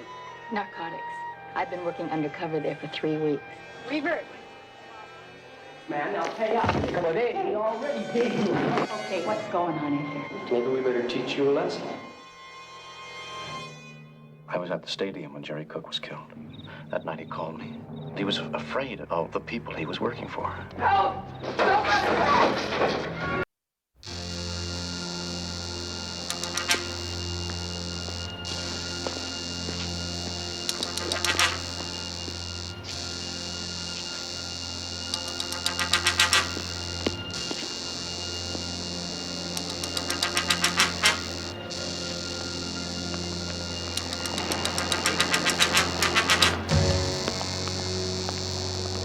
Hey, Fink, you waiting for somebody?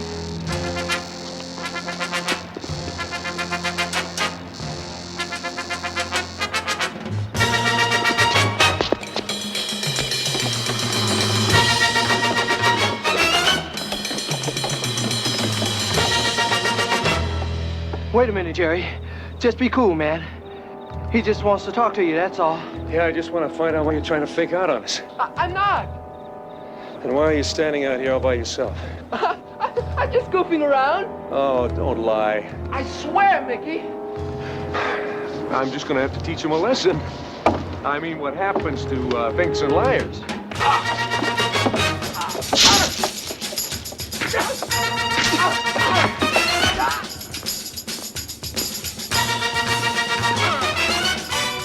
Hey, Mickey, not so rough.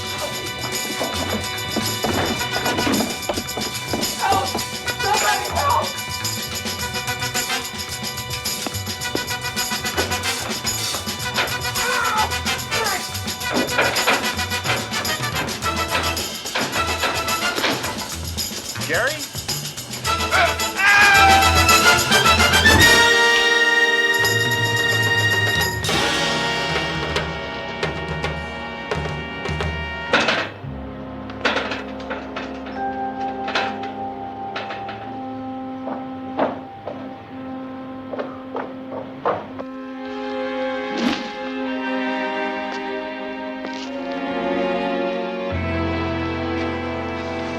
Listen, be sure this is all cleaned up before we leave.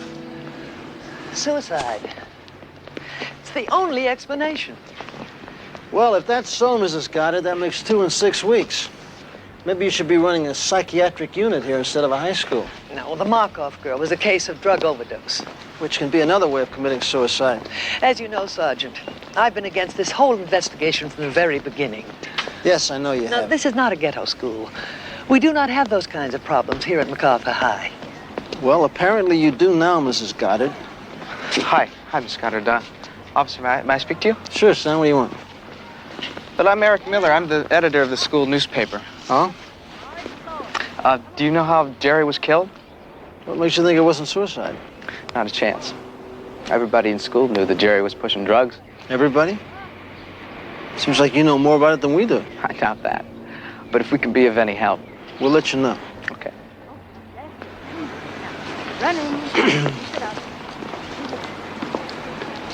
Who is this kid? Well, his father's Walter Miller. He's city councilman for this district. Okay. I'm going to my office. Yes, why don't you do that, Mrs. Goddard? There you go. That's it. All right, drop your arms. Okay, now let's roll it around. It's not a bad view. Okay. No, sir. That's it. Roll it way Hey, listen, I'm out. going to be tied up here longer than I thought. Stick it out there. Why don't you get back to the coroner's office and be there when they post the Okay, body? Now reverse. Okay. That's now way out. Come on. That's it. Now touch that fence with your tail. Come on. Stick it out.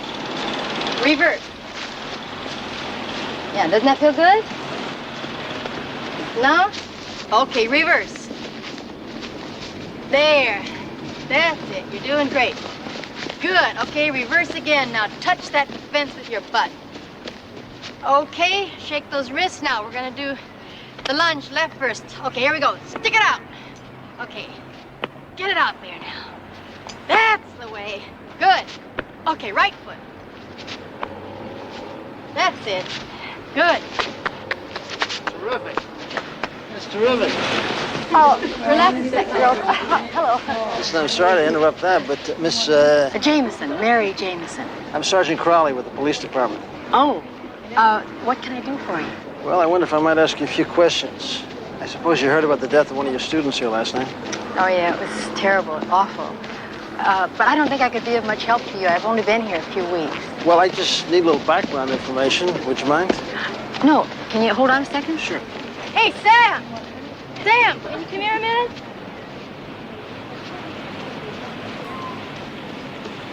What's up, Miss Jameson? You want to give the girls a thrill and take over my class for a few minutes? Sure. This is Crowley. Sergeant Crowley with the police department wants to ask me a few questions. This is Sam Jennings. Hey, it's a real pleasure, Sam. I certainly know that name. You do? You bet I do. You were all city 3 years straight right here at MacArthur, and your second year with the NBA, you were all pro. Sure, I know all about you, man. Boy, it's a shame that trouble you had with your knee. Yeah. Thanks. Sam works for the school now, equipment manager. Is that right? He's all yours, girls. Nice meeting you, Sam. Thanks. Okay, we're gonna run in place. Everybody. 1, 2, 3, 4, 5. How's it going? Oh, it was going great till last night. Oh, you got any thoughts on that? Well, I think Jerry was about to break and somebody found out about it. Huh? Somebody, who? Somebody, whoever's behind this, and I think probably from off campus. Then you think it was deliberate? Oh, I can tell you one thing, he didn't jump.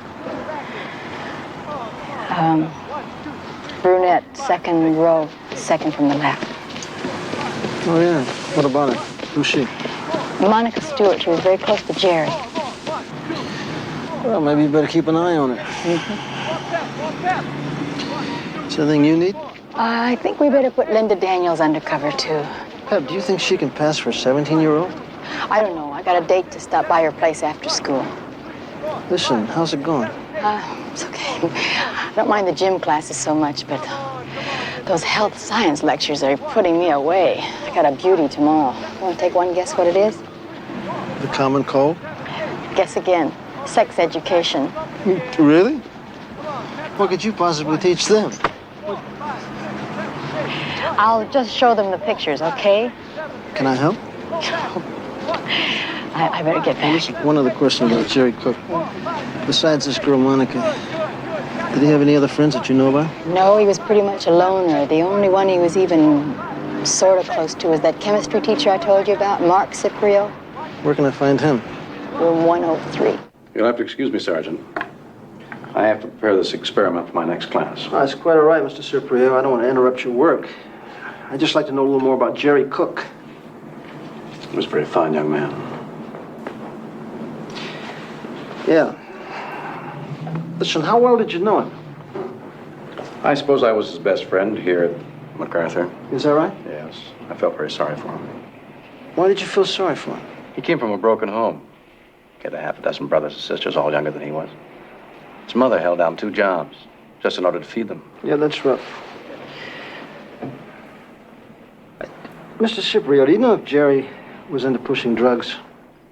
Where did you get that information? From several people. As a matter of fact, they say he was not only pushing them, but he was using them. Smack, especially. I didn't know anything about that.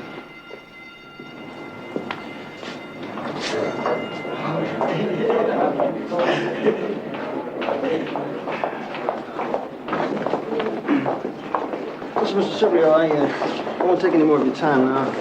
Maybe we can talk again later. Yes, at your convenience, Sergeant. Thank you very much.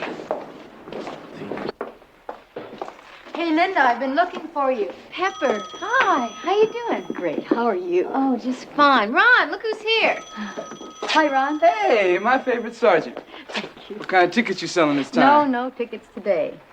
I need a volunteer. Undercover work? Yeah. I'll do it. Hey, wait a minute. You don't even know what it is. It's a scam, Sarge. Narcotics. Huh? Narcotics. Bad news, Ray. Now, this is at MacArthur High. I've been working undercover there for 3 weeks. It's where a kid was killed last night. Yeah, that's right. Linda, I don't want you to do it. Why not? Maybe those guys into narcotics, they play rough. Ron, I'm a policewoman. Yeah, for all of 3 months, huh? Hey, I'll find you something real soon. I can get somebody else for this. Oh, no, you don't. You've got your volunteer. And you stop being a male chauvinist pig. Okay. Hey, take care of her for me, will you, Pep? You got it all wrong. She's gonna take care of me. See you later.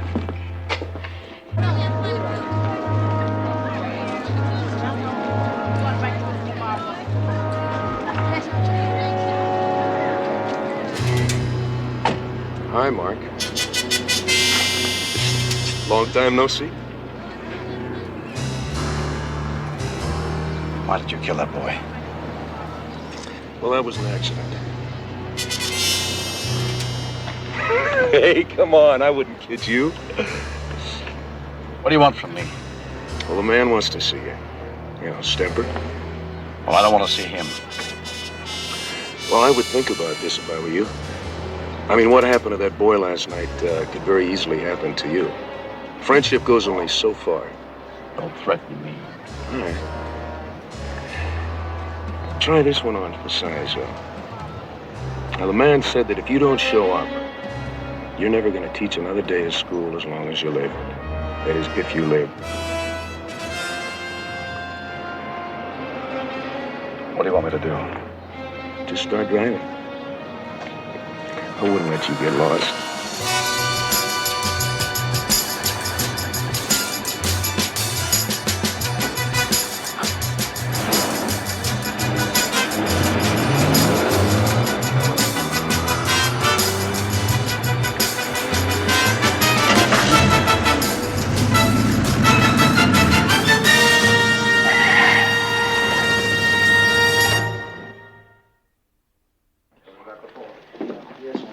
Sergeant, I've been working on this problem at MacArthur for the past 3 weeks. The only result is another dead student. Mr. Miller, I told you in the beginning it wasn't going to be easy. Now, you remember this was your idea. Certainly it was my idea. MacArthur High is in my district. It has become a hotbed of narcotics abuse. I owe it to my constituents to do something about Miller, it. let me tell you something. Now, MacArthur is no better and no worse than most suburban schools today.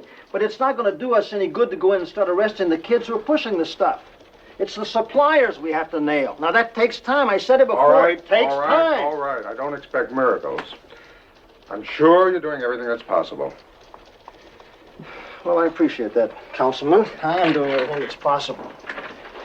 By the way, you didn't tell me that you have a son at MacArthur. Eric? Yes. Senior. I met him.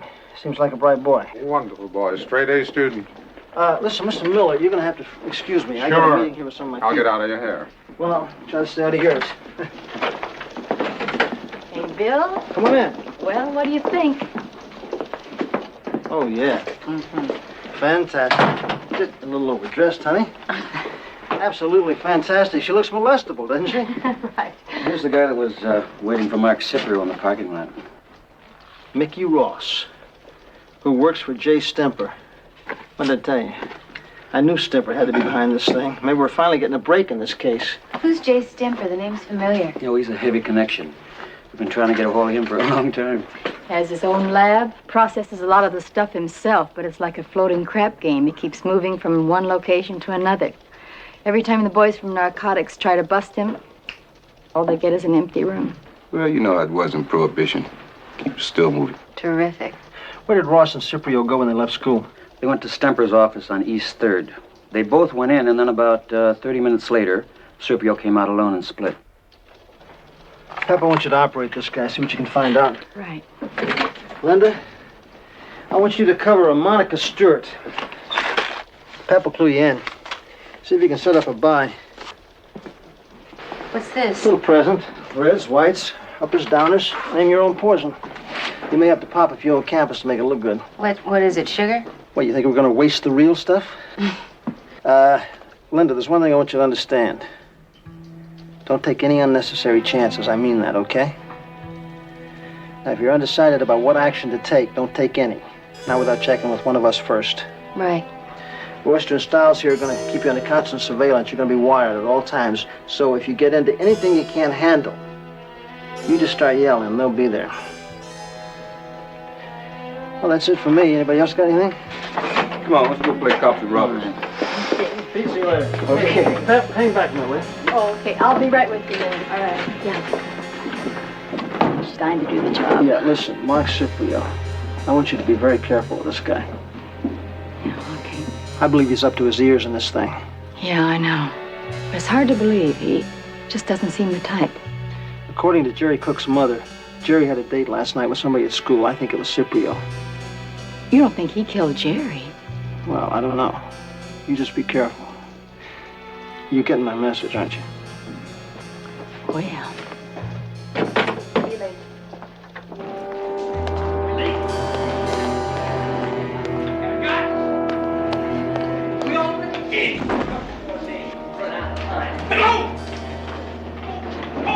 We late? It's on your last week, man. Now pay up. I haven't got. Give me a couple of days. We already gave you 5 more days. You've run out of time, baby. Ow! Ow! Ow! Hey, don't hit him again.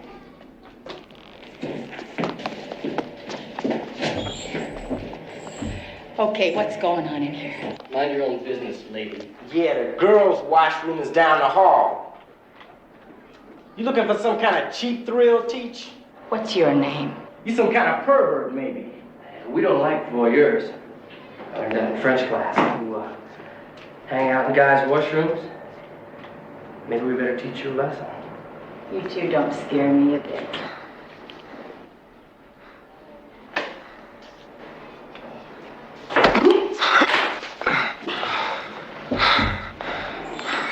Hey, what's going on? Teacher got in the wrong washroom by mistake. Yeah, we were just giving her directions. That's right. It was my mistake. You guys get out of here. We better get out of here, too. I hate to explain to the next one coming through that door what we're doing in the boys' room. Come on. What happened in there? Oh, just a little hassle. Yeah, I know about those bums. They're bad news. You should report them to Goddard. I just as soon let it go for now. It's easier than trying to explain how I got involved anyway. Listen, I'm late for class. I'll see you later.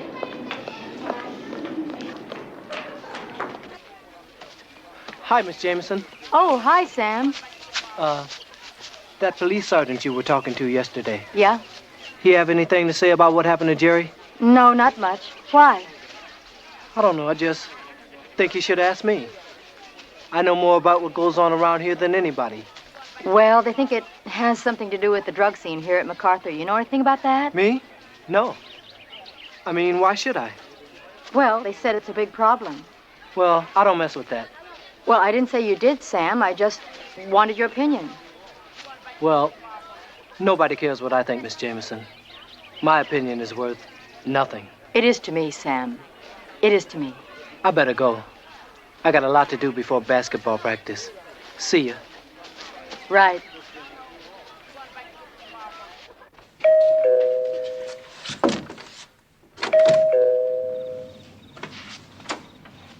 Hi. Hi. Am I disturbing you? No, come on in. I was just having a little drink. Thank you.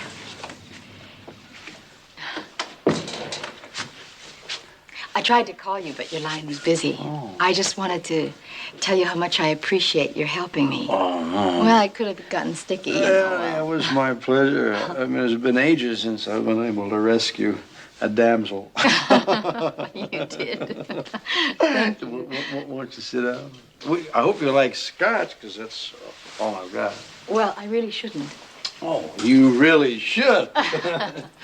I've been getting quietly drunk by myself on your little company. Whoops. Water? Oh, a lot of water. A lot of water and a lot of scotch coming up. Here you go. Oh, thank you. Cheers. Sure, why not?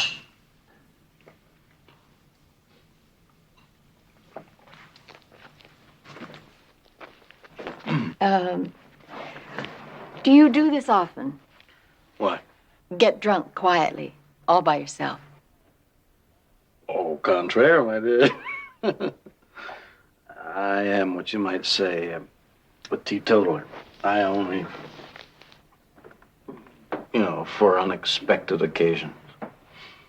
And speaking of unexpected, to what do I owe the honor? I really wanted to thank you for today. But, to tell you the truth, I need your help. My help? Yeah. Tomorrow's health science lecture, I'm stuck.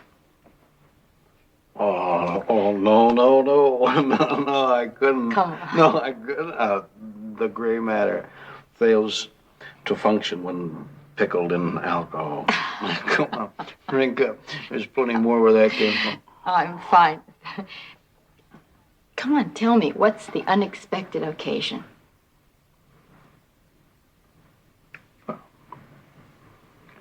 It's, what you might say, a wake. Oh. For Jerry Cook. No. For me. I'm laying to rest the man that never was. The phony Mark Ciprio. What do you mean, phony? The big shot idealist who never practiced what he preached. Oh, I think you're being a little hard on yourself. You're the most admired teacher at MacArthur. Correction. Was. What are you talking about? Well, this is, you might say, the real reason for this is for me to get enough courage to write a letter of resignation. But why? Let's just say I'm a coward. Another dead soldier. Almost said student. Student. Another dead student. Oh, God.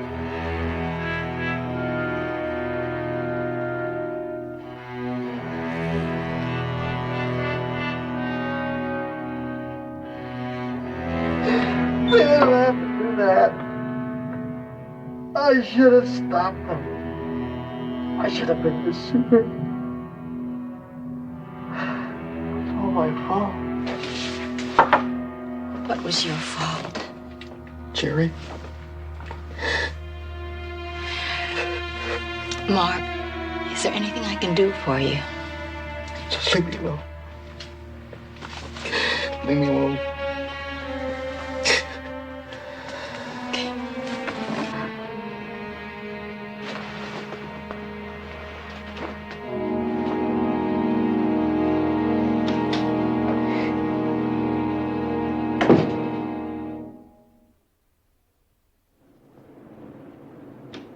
And so you can see from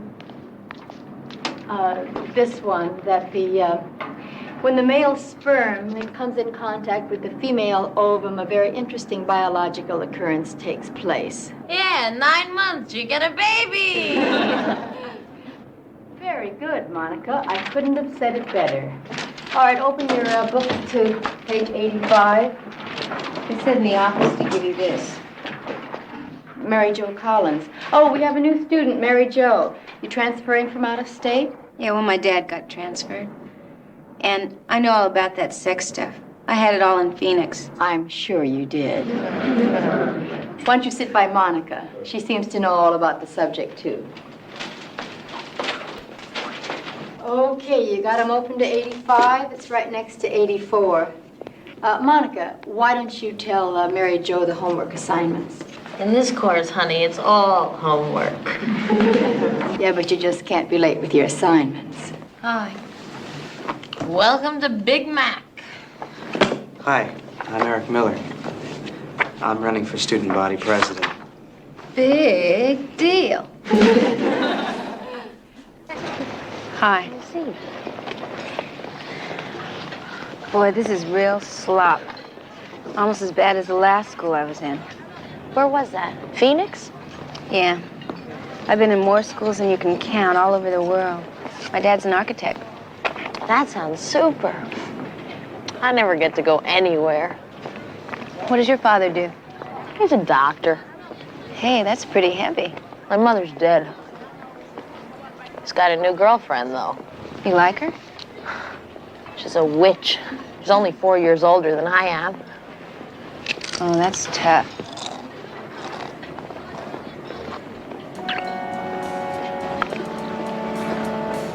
You sick?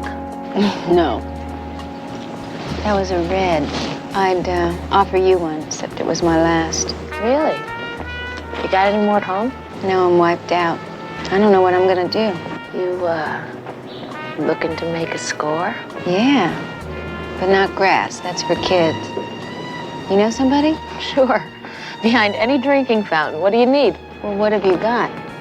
Acid, speed, maybe even some cocaine. Hey, I dig snorting coke. When can I get it? This afternoon. Okay, look, don't hang me up, because I'm really hurting. Meet me outside the gymnasium after school. Okay. Mark? Hi. Hi. How do you feel? Rotten. I'm not surprised. I made a fool out of myself last night. I'm sorry. Don't be. It happens to everybody sometime or other. Did I say anything out of line? I really wasn't paying much attention. Oh. You had quite a bit to drink. Yeah, well, I'd like to make it up to you. Oh, would you like to have dinner tonight? No, you don't have to do that. No, really, I'd like to. I know a little place. Pick you up about 7:30. Sure, why not? That's great.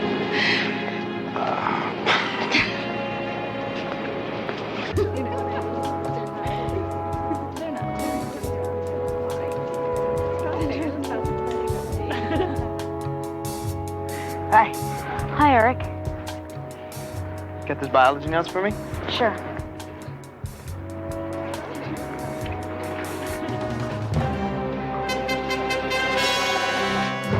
Good. Here's the ones from history. Thanks. Don't forget to vote for me Friday. Right. Bye-bye.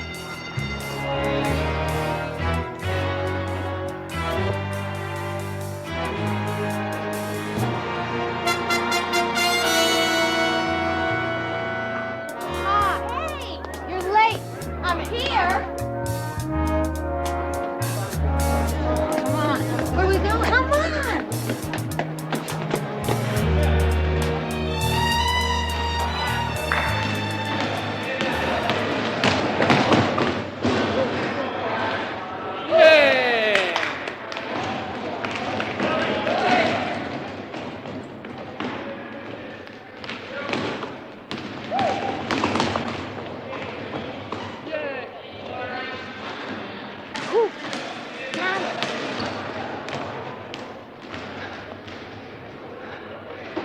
Hi. Hi. Sammy, this is the girl I was telling you about. I'm new here. Yeah, you're pretty good. Thanks. Why don't you meet me at the river bottom after practice? Okay. Good. See you. Hey, what's with this dude? Don't worry, he'll come around. Where is it we're supposed to meet him? Just the place we hang out. It's called the River Bottom. You know it? I sure do. It's a beer bar in the valley.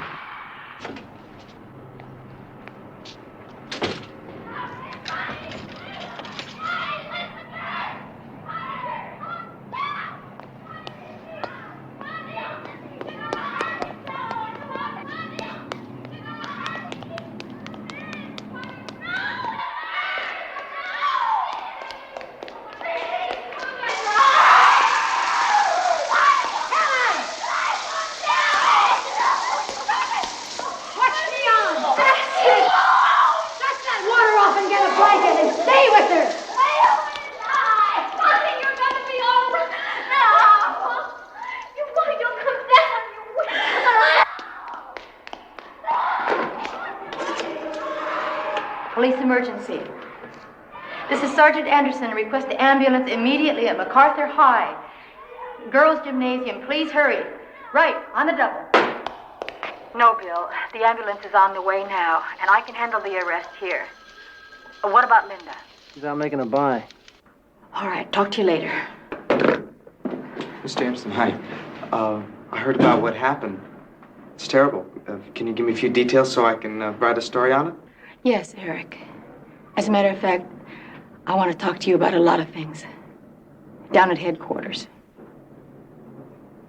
Come on, hang in there, baby. Don't quit on me now. Oh. I did it. That's 84,000. You'll never beat that, Sam. Oh, okay. I surrender. That's $5 you owe me. Where'd you learn to play like that? Oh, the guy I was going with in Phoenix taught me. Listen, I'll play you once more. No way. I gotta go to the ladies.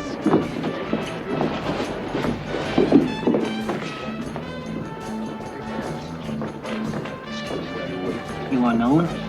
No. I thought you were supposed to get me some stuff. Hey, what's a nice little chick like you doing fooling around with that stuff? How about yourself? How'd you get hooked, Sam? I thought you were supposed to be a big-time basketball star. Well, I had a lot of operations on my knee. And I need it sometimes when the pain gets bad. Then don't preach at me. I get enough of that at home. Well, what's the deal? It's getting late. Yes, Sam. Are you going to get me something or not? Because if you don't get it, I'll get it from somebody else. You better be careful. There's a lot of bad stuff going around. That's why you're my man. I trust you. Okay. What do you need? Well, you're the dealer. What have you got? Acid? Yeah, I could dig some acid. And how about some coke? I could dig some coke. That's pretty heavy. You let me worry about that. Okay. I'll make a call.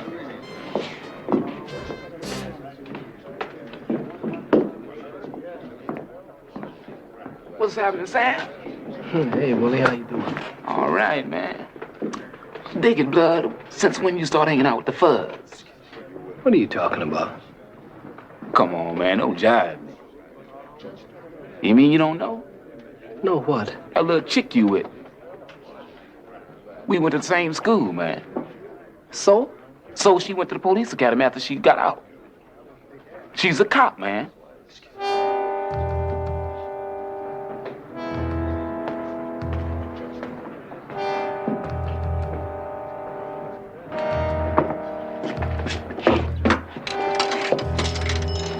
I sure hope he gets something. I'm getting tired of sitting in this dump. Will you take it easy? You don't have a needle and thread, do you, Joe? Yeah, why don't you get some beer in this place? Yeah. Hey, man, why don't I just tell her to get lost? No, it's too late for that now. Now, you do what I say. What are you gonna do to her? I'm not gonna do anything. I just want to talk to her. I want to find out how much she knows. There won't be any rough stuff, will there? Listen, what's the matter with you? You think I'm crazy? Now, there's been no transaction. She can't prove a thing. Now, I just want some information, that's all. Okay. I'll meet you in 20 minutes.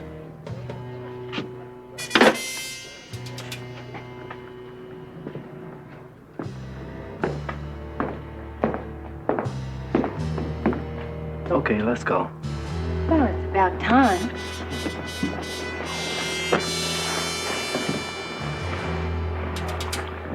Why don't you, wait for me at the bar? I want to say something to Monica. Secrets?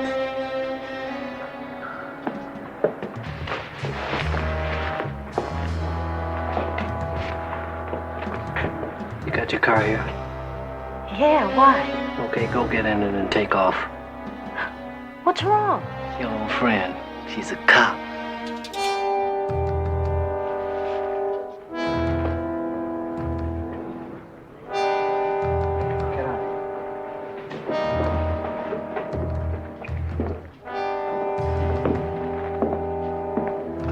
Okay, let's go.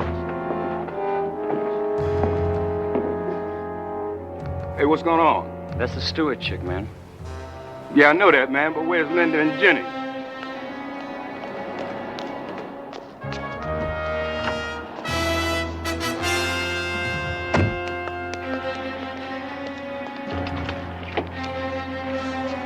Slide over. Damn, they must have gone out the back. Let's get them, Joe.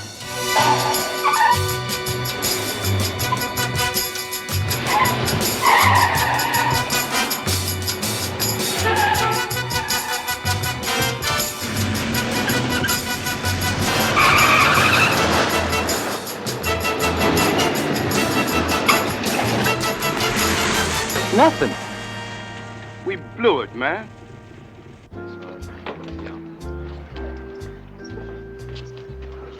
Yeah, so I've always wanted to be a chemist. I was at the top of my class. I thought I'd work for a large corporation. Thank you. And develop a whole flood of new synthetics and make $1 million. My wife died. Oh, I'm sorry. And all of a sudden, I lost my drive. Making money didn't seem to mean anything anymore. So I turned to teaching. And I enjoyed it, you know. But last night you said you were going to resign. I did. Yeah. It's a career decision I have to make. It's funny, I feel like I'm back where I started from. You don't really mean that. Shall we order?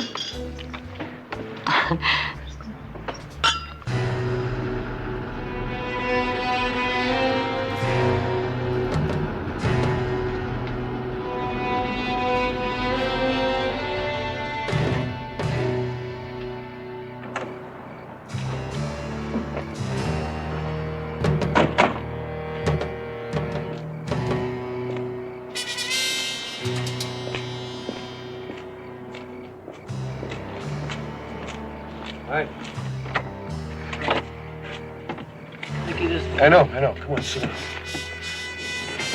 Okay, Sam, that's it. But I thought you said... I said beat it.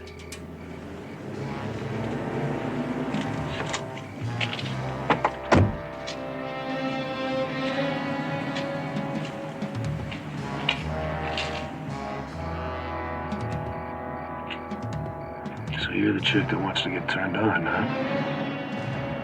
Yeah. You got the stuff? I said, have you got the stuff? Ooh, yeah, baby.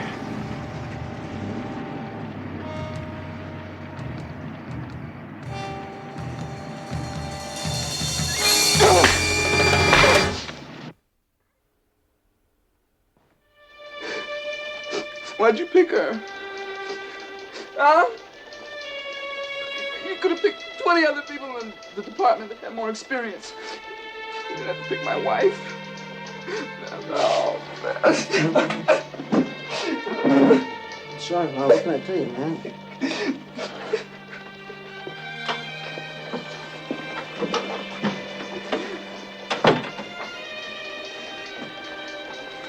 Would you tell me what in God's name I can say to this man? What did I do, say I'm sorry that I get your wife killed? I'm sorry she got beat to a pulp because we screwed up. Okay, We blew the trail. Bill, What the hell can I say to her? Okay, you can blame yourself. There's nothing we can do. It just happened. Besides, I'm the one who picked her. I'm as much at fault as anybody. If you're going to blame somebody, God knows I'm sorry, too. My God, this is a rotten business. Sure is. What are you standing there for? What do you got on Sam Jennings? Nothing yet. We have an APB out on him. Charlie, what the hell is going on? Let me tell you something, Miller. Now, I'm not ready for you. I had your son picked up because I got enough evidence on him. He's guilty up to here in this thing. That's impossible. Councilman, there's a girl today who almost died of an overdose, and just before they put her in the ambulance, she told me it was Eric who sold her the stuff. Well, you can't be sure. I hope not, for your sake. So you saying you're certain you were nowhere near the campus when Jerry Cook was killed, right? Somebody would tell me what's going on here. In a minute. Pete, Joe. I have no...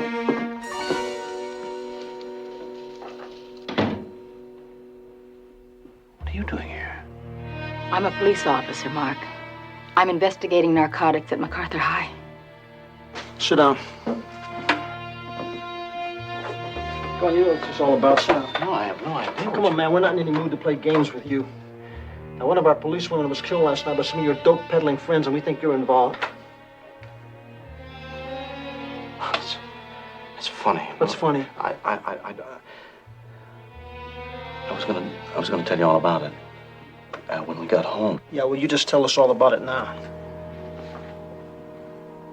I was at the stadium when Jerry Cook was killed. Why were you there?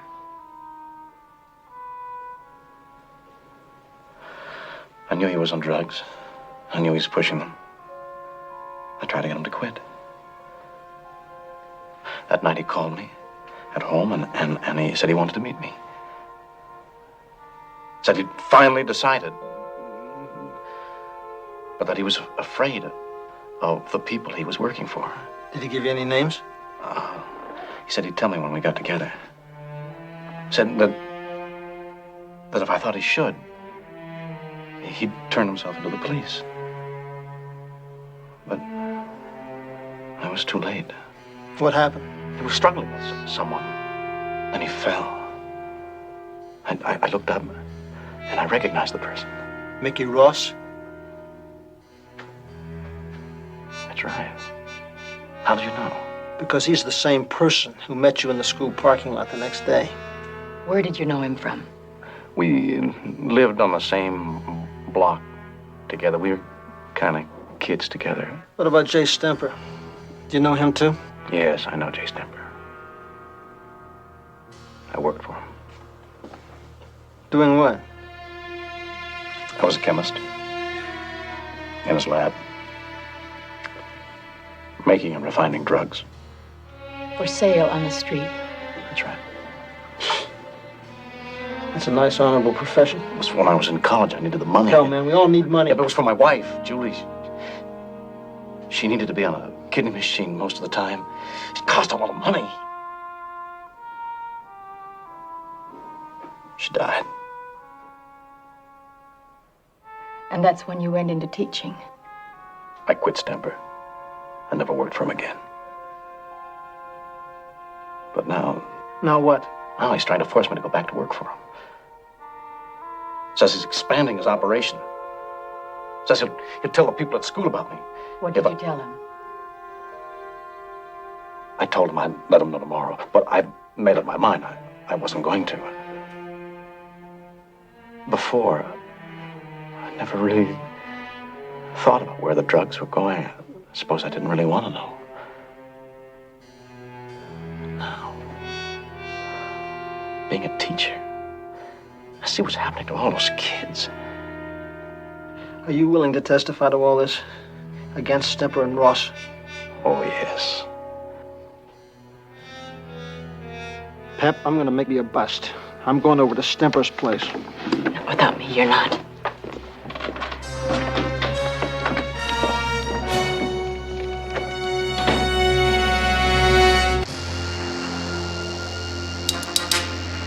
Y52 to 12Y50. 12Y50, go ahead, Pete. Yeah, just picked up a call from 54 at Stemper's lab. Shooting in progress. Thought you'd want to know if you weren't on the line. 12Y50, roger, Pete. We're on our way.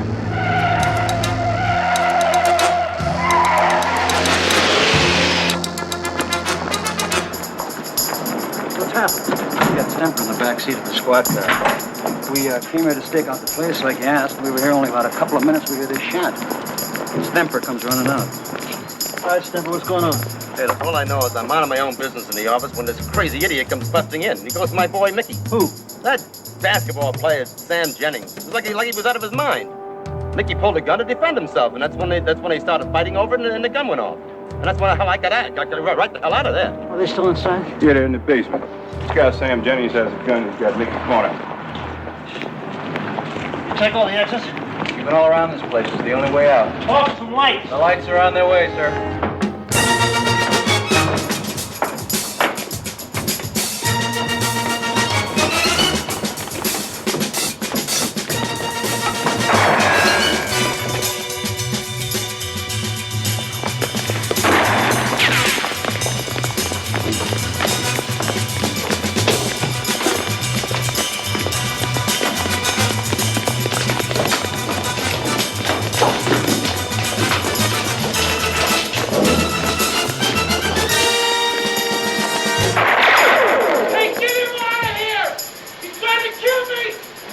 Just like you killed that little girl.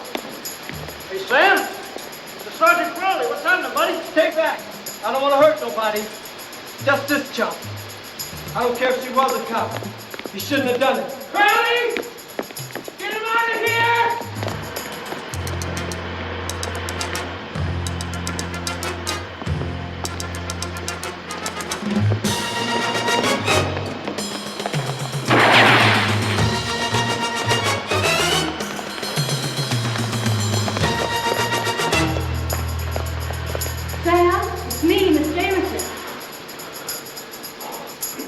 What are you doing here? My real name is Anderson. I'm a policewoman. Cop? Pat, hold it!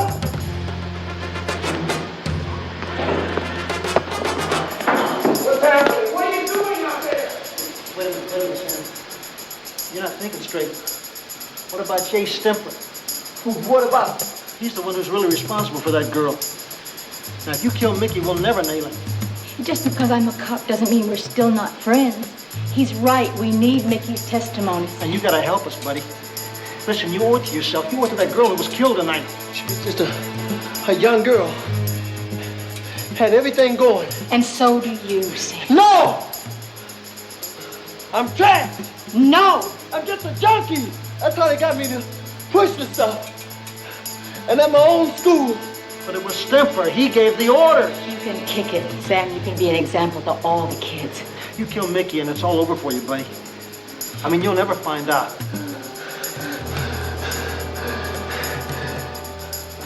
Believe me, Sam. Trust us. You wouldn't kid me, would you? We wouldn't kid you.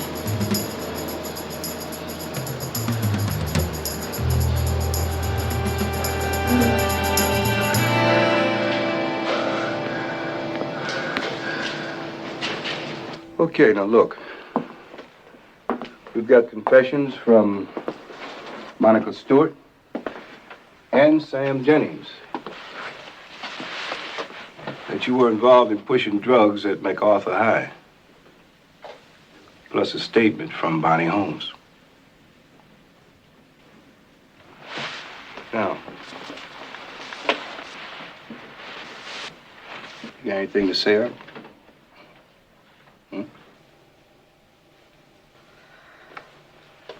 Okay, it's true. But I was never on that stuff like they were. Mm-hmm. You know, I just needed that money for my campaign.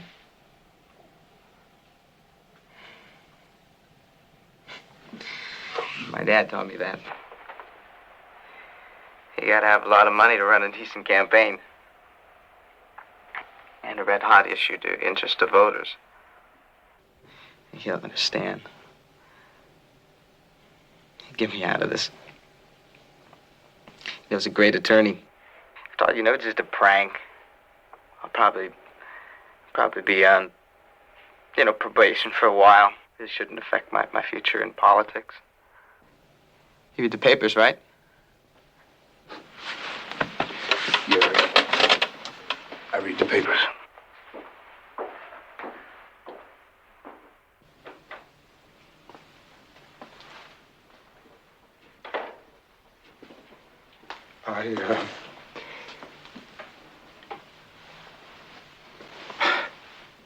got my life tied up in that boy. What do I do now? Well, the way I see it, Mr. Miller, you'll probably live up to your son's expectations. You'll go out and hire him a very expensive attorney, get him off with a very light or suspended sentence. I don't think that's funny. Neither do I.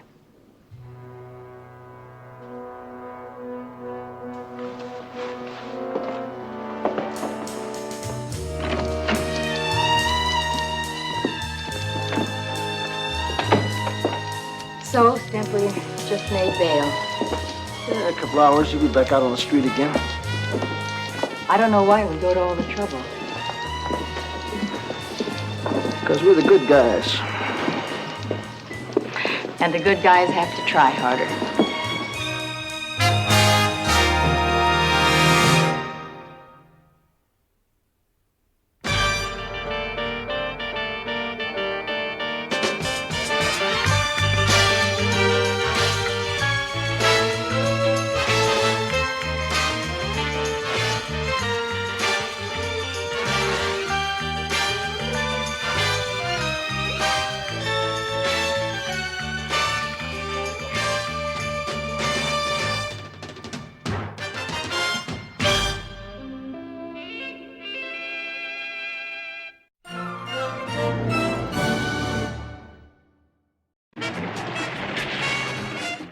Said you were beautiful, but you really are beautiful. Take a look at that. That's better than Ringling Brothers. This building is burglar-proof. What do you think we have all this equipment here? And how come this wonderful burglar-proof building got hit 3 months ago? Police! You want to make a deal, Billy? I'll make a deal with you. Jail's better than dead. You guys gotta be nuts. Where is she?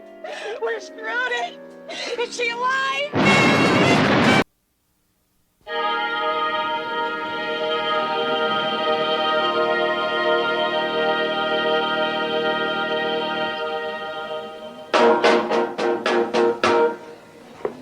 They call it stormy Monday, but Tuesday's just as bad. They call it stormy Monday, but Tuesday's just as bad. Wednesday's the worst, and Thursday's all so sad. Well, the eagle flies on Friday. Saturday I go out to play. Eagle flies on Friday. Saturday I go out to play. On Sunday I go to church and I kneel down and I pray. Oh, well, oh, well, oh, well, oh, well, oh, well, oh, well, oh, well.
Ladies and gentlemen, I will return you to the most capable hands of Mr. Les McCann.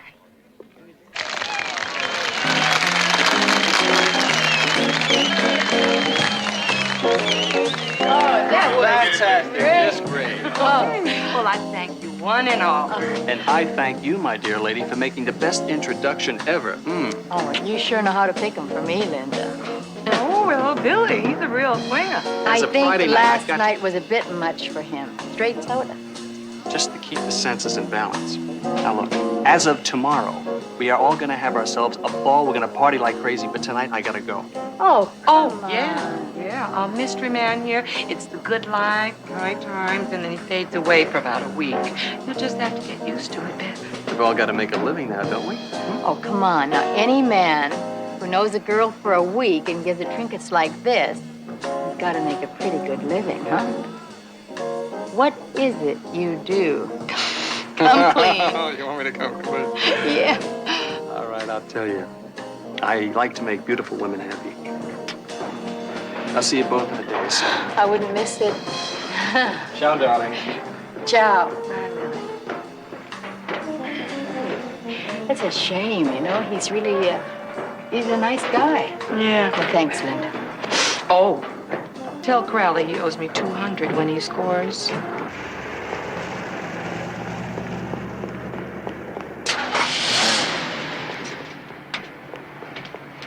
Everything says Billy Dodge rides tonight.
I don't know why you give up the booze.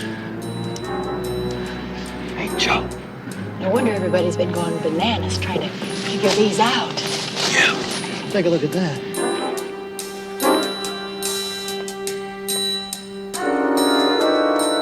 That's better than Ringling Brothers. Have Pete call off the floors to us. Let's go.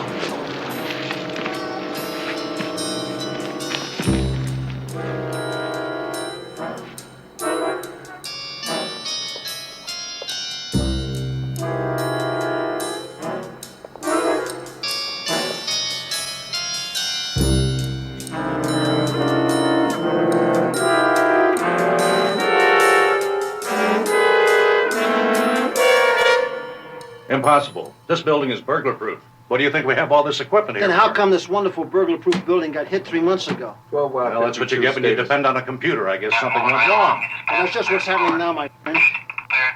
Outside? That's impossible. But true.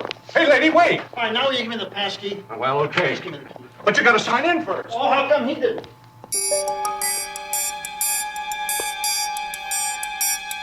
He knows exactly where he's going, Bill. 6th floor.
All the Dodge police officers, you're under arrest. Sorry, Billy. You're busted. Yeah, that's right. This is my first bust. But it's sure not your first job, huh, Dodge? Look, I don't think I ought to say anything about that. Too bad the owner wants this thing back. You have to admit it. It did look fabulous on you. It would look fantastic on my new purple dress. We got $2 million in gems outstanding from 6 other jobs. And you know something? They're all in your MO, Billy. But no proof. Look at it this way. Tonight could buy you 5 years. 5?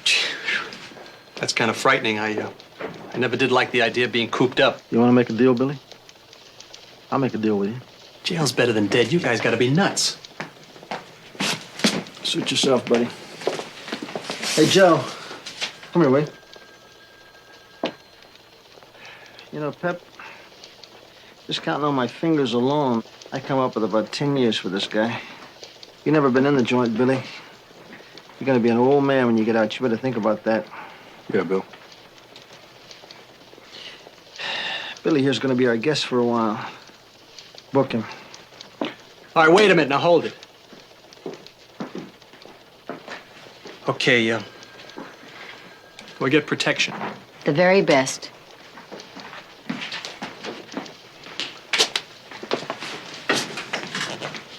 Okay, who's your contact? Paul Nicastro. He sets up the jobs, pays me, and unloads the goods. Who's his connection? The receiver. I never met him. I can't say for a fact. Well, how about taking a wild, non-educated guess? Some guy in San Francisco. Not Jake Schulman. The skimmer. Day lives in San Francisco under a mask of respectability as a philanthropist, political contributor, a socialite. 10 years ago, this guy was connected with the top levels of organized crime. He was a top laundryman. And now we have Mr. Perfect Citizen. Listen to this. This guy has a chain of jewelry stores, very exclusive. How's that for the perfect cover for stolen gems? How do we nail him? Nicastro. Castro's our key. I say we give the jewels back and start all over again. Start over? Who's our next pigeon? You want a coup for us, Pepper?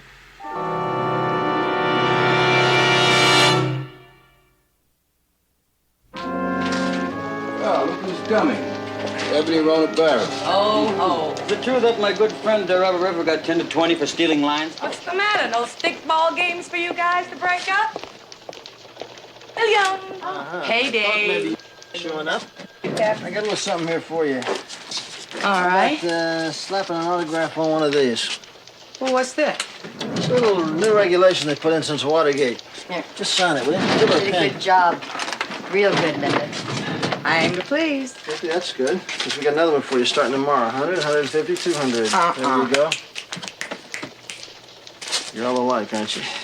And tomorrow is no good because tomorrow happens to be Wednesday, and that, as always, is my day of work. See you Thursday? Have I got a choice? No. Hey, See you Pep, Thursday. take good care of him. I like his green. Yeah.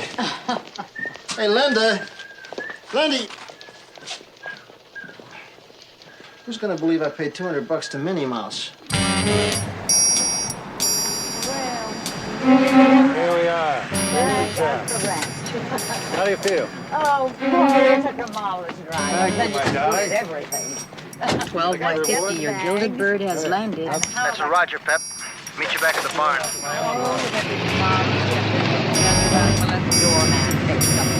Oh, Paul. You know, it's a lovely weekend. I loved every minute of it. Thank It was you. just glorious. You're a tremendous woman. Oh, Oh, you want the doorman for yes, this? let me. Why should you? You wouldn't happen to be Mrs. Drew by any chance, would you? Oh, yes, I am. I'm Sergeant Crowley with the police department. Something's happened to Charlotte. That's my poodle. I knew that wasn't the right kennel to leave her. No, ma'am, we're here because a burglary attempt was made on your apartment. Oh, thank goodness. Then my little love's all right. Did you say a burglary, Sergeant? No, I said an attempt. Pardon me, are you Mr. Drew? No, I'm a friend. Paul Nicastro. Yeah, well, A burglar was seen climbing up the outside of the building here. Unfortunately, he got away. What we'd like to do is check your apartment, see if perhaps something might have been stolen. Well, yes, of course, officer. Come with me. Paul, would you bring the bags, darling? I can't understand a burglar crawling up the balcony. My goodness, what a dangerous thing to do. Well, this is the safest place I can think of. Oh, well, I don't know. It seems to me that everything is here. Let me see. Where's the topaz ring? Yes, everything's here. Everything's there. Mm-hmm. Well, I guess it takes care of it. Miss Drew, what's the value of these jewels, do you know? I don't know exactly. Somewhere between 200 and 250,000, I think. Why do you ask? Well, it's only a suggestion, but I'd strongly recommend a safer place. I mean, like a safe deposit box. Thanks for your cooperation. We'll just let ourselves out. Well, thank you. And I'll do as you say. Well, Jewel's safe, Charlotte's safe. Now let's get back to you and me.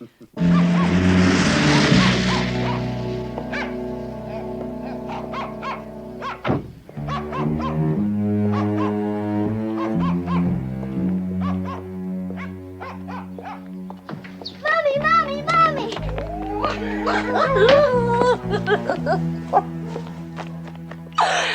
Oh, how's my sugar plum princess? I got something to show you. You do? What? Oh, no, let me guess. Let's see. Your kindergarten pictures come back? No? I gotta warn you, just don't get hooked on it, because it's only temporary. Tell the brass their taste is rotten. What are you talking about? I picked it out. You heard me, it's rotten. Look at this. You're kidding. Where do you see the bedroom? Is that a threat or an invitation? Look at this. Gorgeous. Did you see the size of that bed? I'm sure Mr. Paul Nicastro will be impressed, but what else have we got? Okay. Maybe this will make your mouth water. I don't think I can trust myself. Where did you get that? The tooth fairy left it under my pillow. Where'd you get it? Come on. The insurance companies. They thought they might use it as a decoy to get the $2 million back. Can I put it on? Sure, we're in good health. I've never seen anything this big. Just don't forget that this little trinket is worth $100,000 and my neck is on the line for it, okay? I love it. Kid, I spare no expense. Everything here, top drawer. Just tell Mr. DeCastro to watch his cigarette burns. I can hardly wait to hold you, feel my arms around you. Crying out loud, you guys. It's too much noise. Bring it down a little bit so we can give her some good feeling on the song. You know where to come in? Yeah, on which It's on the E flat chord. Right, okay. One more time. Come on. We can get it. We get it. Jean, shake it thing, shake it thing. I can hardly wait to hold you, feel my arms around you. How long have I waited just to love you? Now that I have found you, don't ever go. You got it. Don't ever go.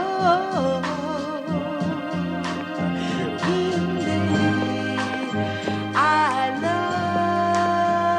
love you so. That's it. We got it. Get it now. Hey, Paul, how are you? Where you been? Been dredging up the whole city for you. Huh? Laying low. Laying low, huh? You blew 3 weeks' work for me. And I nearly got nailed by the cops. Relax, huh? We'll try again later. I won't be here next time. Those diamonds are in a safe deposit box now. You blew it. Oh, Paul, will you stop worrying? Look, sometimes things don't always go right. This is the one time. One time? What time is $250,000? I'll make it up to you. I got an angle. But we're gonna have to cut in a partner. Her. She has a friend who just happens to own the biggest diamond on the West Coast. Oh, I met her about a year ago. She was a model in Kentucky. Her name was Verna Cram before she caught Aaron Lansing's eye. Yeah. He was that rich drunk. He was killed in a car accident, right? Right, yeah. Now she's Valerie Lansing, widow. The chick literally ended up with the family jewels. And one of them is the Valerie Diamond. How do you expect to get me with her? Oh, it's easy. She gets convinced by me that you like to do the freak spots, maybe have a few little kinks yourself. She'll grab at a date.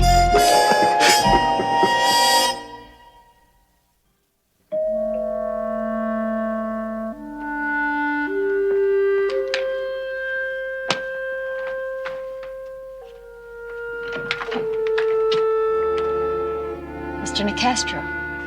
Oh. Come on in, Paul.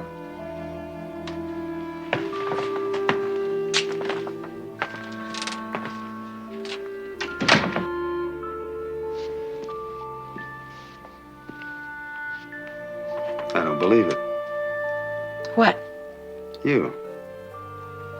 Linda said you were beautiful, but you really are beautiful. Mr. Nicastro really knows how to talk to a lady. When a lady looks like you don't have to talk. Would you like a drink? No. Let's go. Where do you want to start? Well, I'm more interested in where we finish, but why don't we have some dinner and then, just to warm up, we'll go to a few out-of-the-way places. Like? Like, the Den. Oh. How about Dirty Mary's? Oh. Huh? Good. I You hate alright? straights.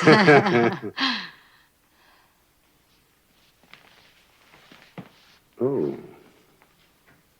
I am not an expert, but this little trinket doesn't look like paste to me. You have a good eye. It's real. You better believe it.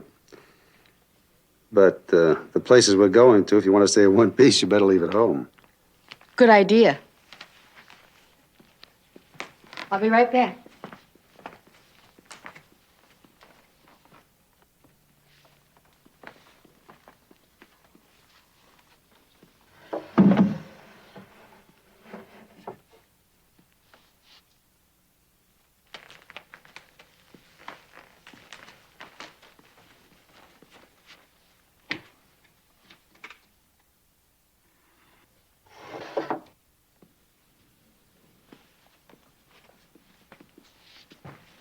Satisfied? Yeah, looks good. You're fantastic. Now, would you like some duck à l'orange? I know a great place on the west side of town. Take us about 20 minutes to get there. We'll have a beautiful dinner.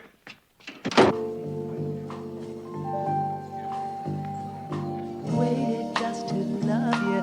Now that I have found you, don't ever go.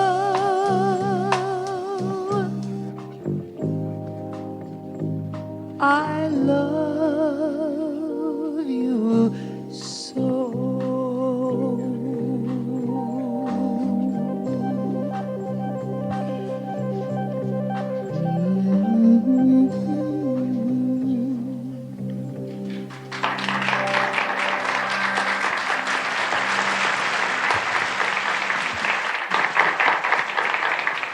Thank you. Once again, I'd like to leave you in the most beautiful hands of Mr. Les McCann.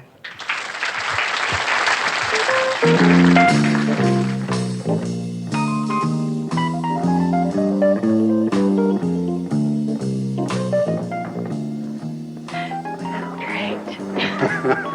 How's my dating service working out? Couldn't be better.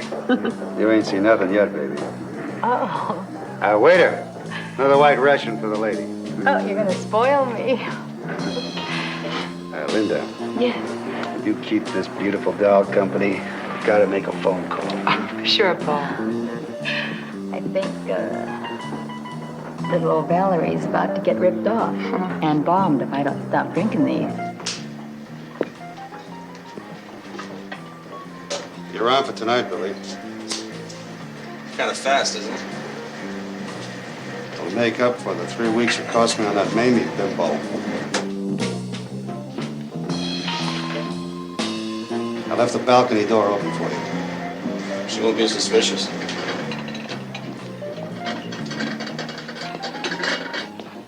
She'll be too loaded to be suspicious.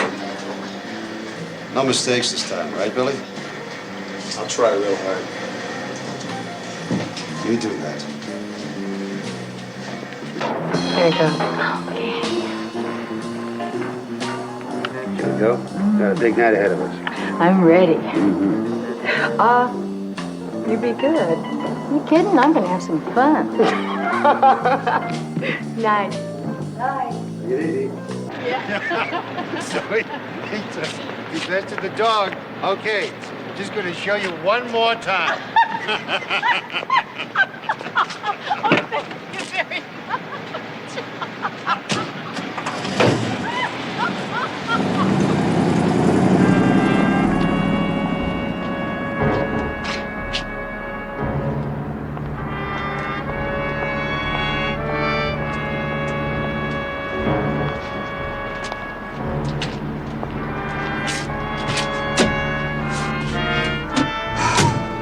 I got to go ahead.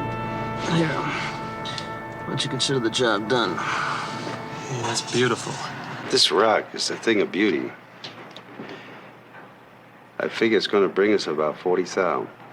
60's more like it. No, all or nothing.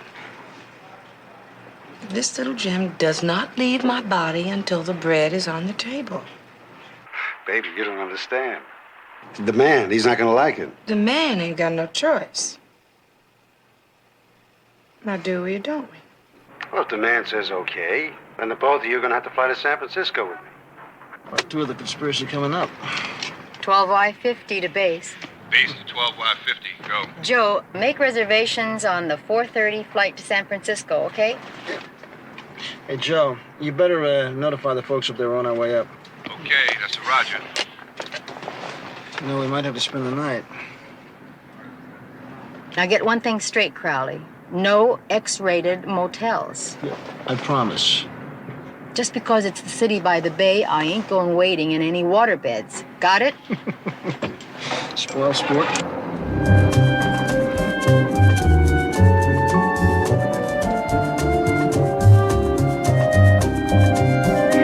Did what?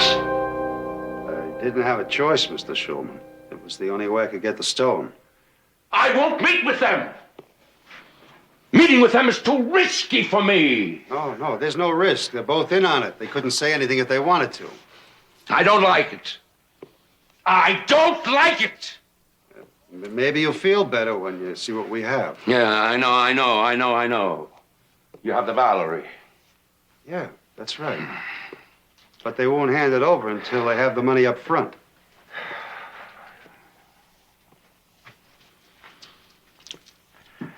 All right. We meet. But my way. Now get out.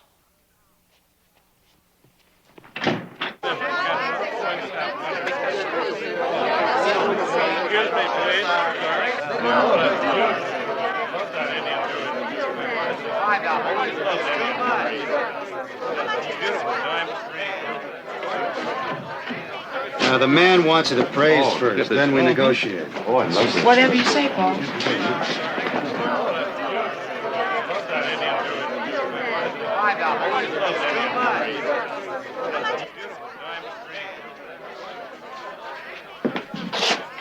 Mr. Jacobson? I can help you. Yeah. We'd like you to make an appraisal.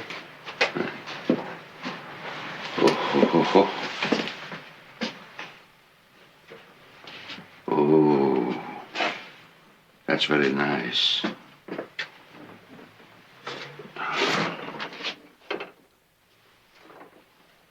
Oh, that's exquisite.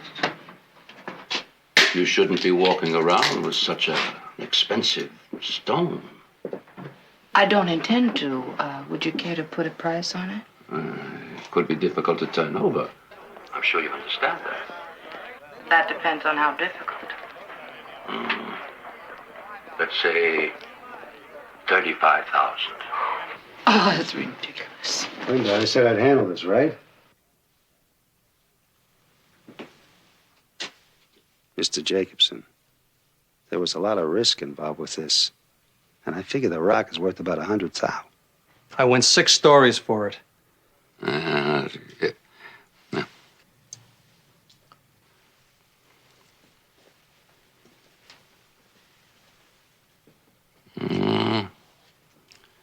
Maybe my client would go 40,000. That's very high. 60 or nothing. I said I'd handle this, right? 60. That's the bottom line. And if I said 50? You ain't said it yet. That's all my client authorized me to offer. 50,000. They'll take it.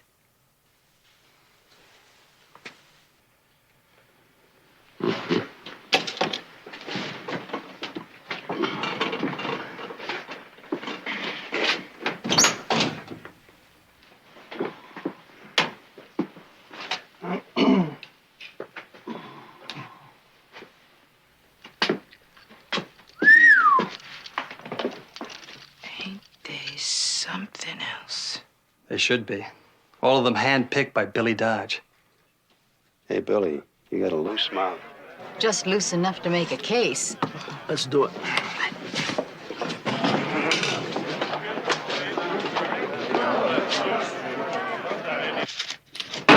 Police department, you're under arrest.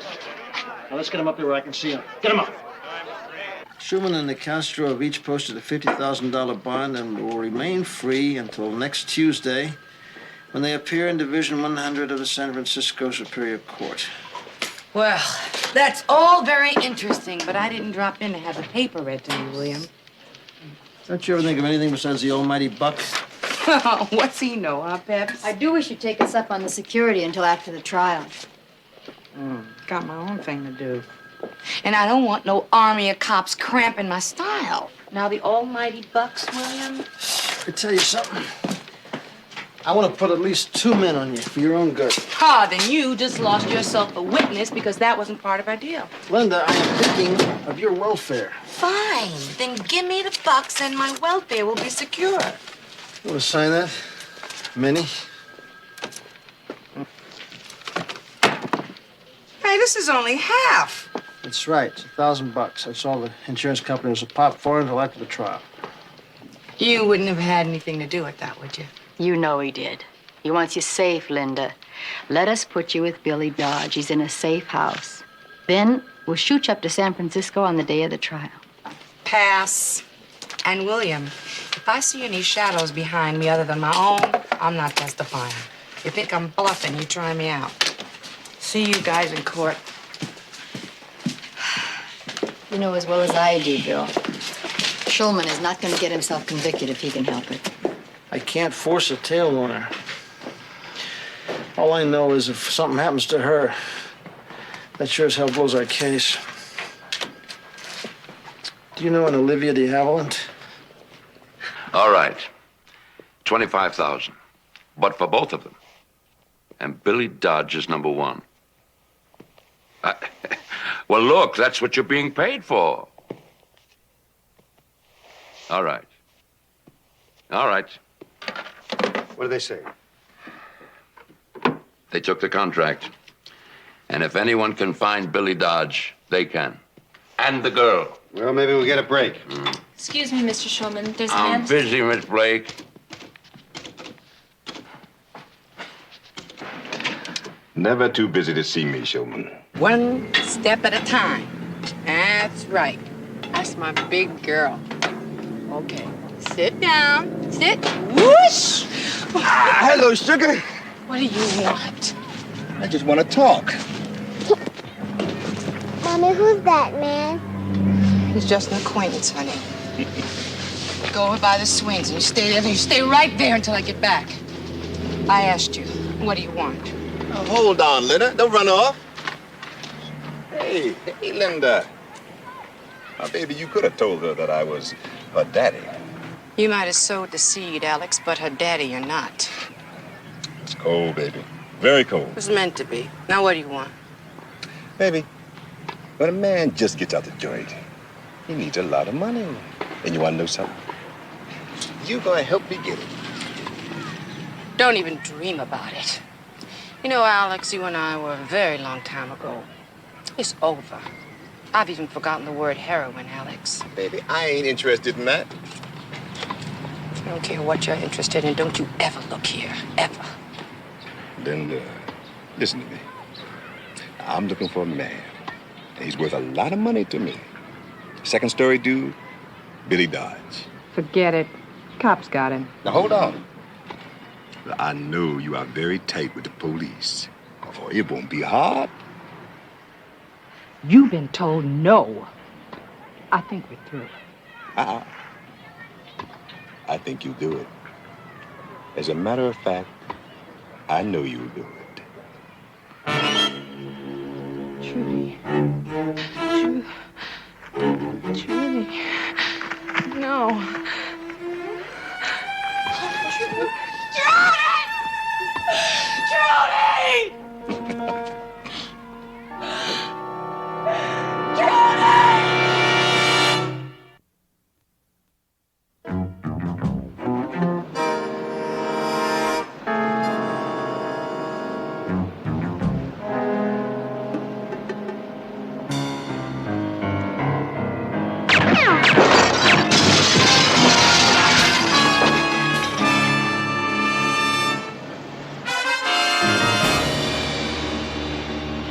Just before I called. How did they find me? Easy, hon, easy. We'll take care of you. I'm scared, Pepper. You gotta hide me. Where's Billy? Hide me with Billy. Now, I want you to leave this building by the regular officer's entrance. Joe's gonna drive you to the airport in a plain, unmarked car. Flight 602 will get you to San Francisco at 3 o'clock. The PD there will pick you up. You'll stay at the Alton Arms until the morning of the trial. Now, are there any questions? Ready to go? Okay, Joe. Have a good trip.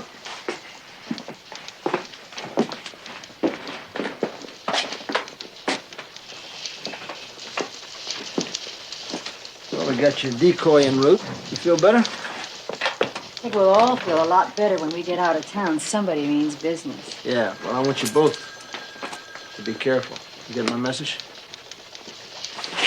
Okay. Why don't you play it back to me, Pep?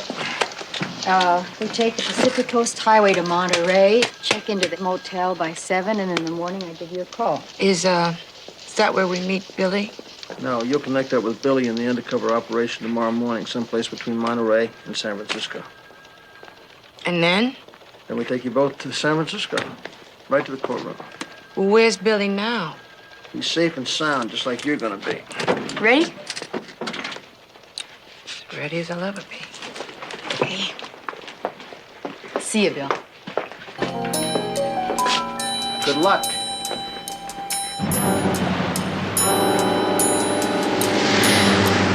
You know something? What? You're rotten company. I'm sorry, Peps. My mind was a million miles away. I know. I was just trying to cheer you up. I know. I'll just be glad when this is over and I can get back to my regular routine. And those special things, huh? What do you mean? I've known for a long time, Linda. Oh, not about what you do, but that your Wednesdays are special things. You see, that certain day that's set aside doesn't get set aside unless there's someone special, right? At least that's the way it is with me. My day's Saturday. Want to get a bite to eat? Yeah, that sounds good.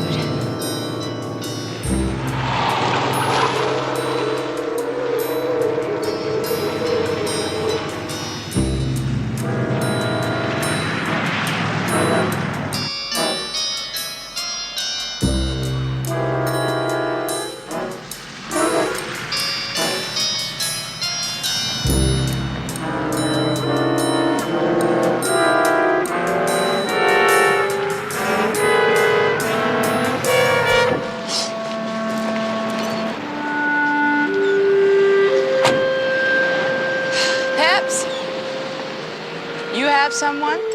Huh? A special person.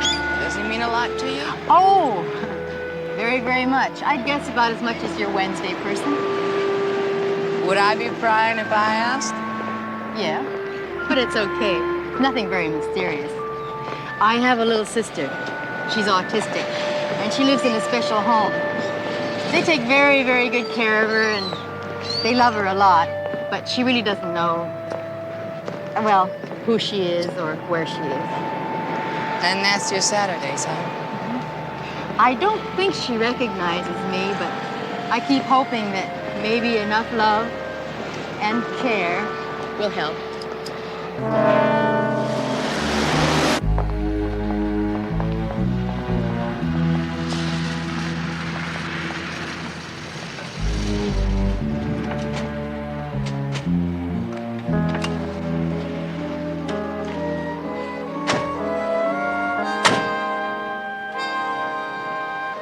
I swear, the next time Crowley sets me up in a motel, I'm going to send an advance team to check out the hot water supply.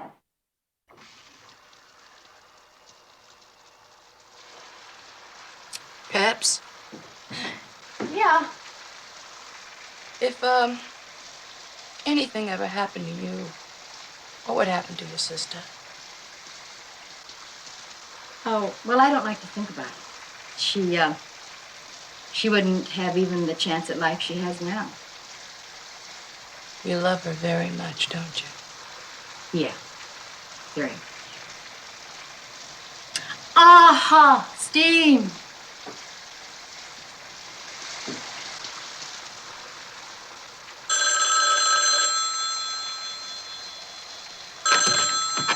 Hello? Linda? Crowley. Is Pepper there? Oh, yeah, Crowley. She's in the shower. Peps! Yeah? It's William. Ask him how he knows the exact moment I step into a shower. I heard that. Tell her it's easy. The damnness makes my joints ache. Hey, listen, take this information down for her. Right. Hold on. Okay. The meet is set at an abandoned cabin about 5 miles north of San Jose. You got that? Right. It's 2 miles off the main highway on Route 56. You can't miss it. Is, that where we meet Billy? They'll arrive at the same time, Linda. Then we'll take one car to San Francisco. It's almost over, so hang in there, huh? Yeah. See you, William.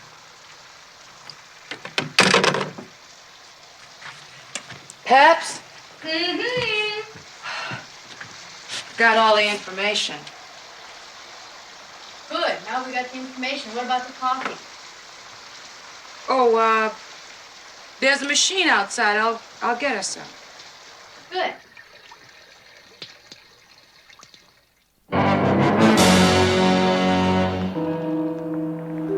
We'll leave tomorrow morning.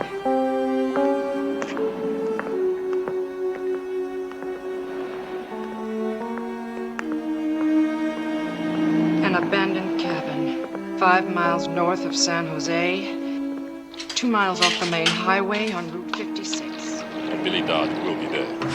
You will be. Now, when do I get my daughter back? As soon as the job is done. All I got to do is make a call, and she'll be delivered to you safe and sound. And the policewoman with me? Oh, well, now, the policewoman is your excuse, not to testify. Excuse? Oh, yeah, baby. You see, when Billy Dodge and your policewoman friend is killed, well, you're gonna be so terrified, so shocked, that you won't want to testify. Will you?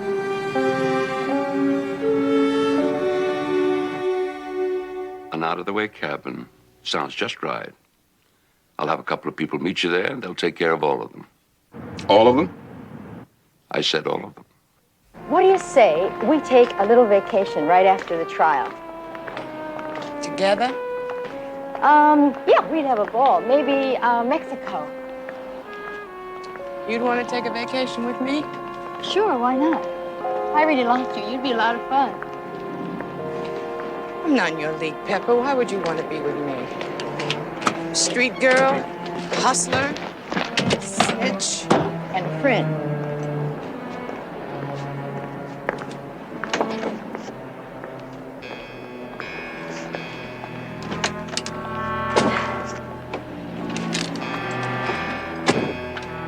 Pets. I ain't got no friends. Well, whether you like it or not, you do. Lift up. Hey, have you ever been to Acapulco? Linda? Hey, what is it? What's wrong?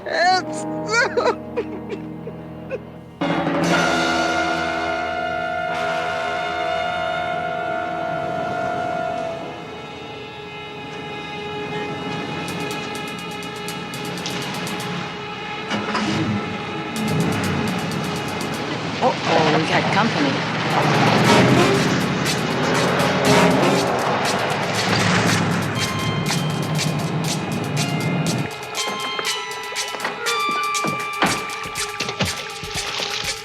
Come on, Billy. Getting late. Let's go inside. Move. Let's go.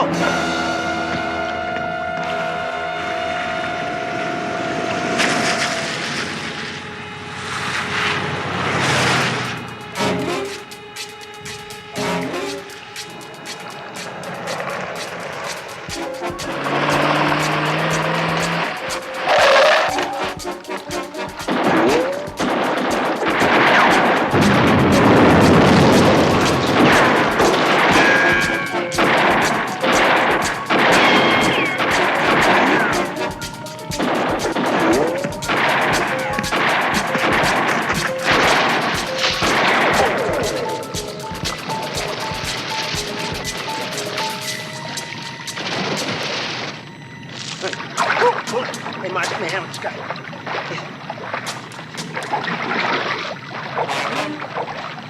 Come on. Move. Move. Where is she? Where's Trudy? Is she alive? Alex, please. Happy head. Don't die. Where? Happy. Harry, don't die. Linda, listen to me. Who is Happy? Who is he? He was in prison with Alex Taylor. Earl Taylor will find her. Please find her. Please, please find her. Oh.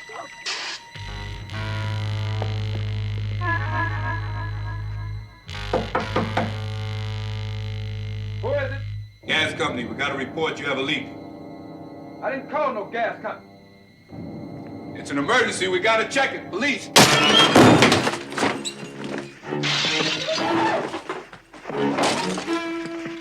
Hold it. Hold it. Drop it. Drop it. Come on. Get up. Cuff it.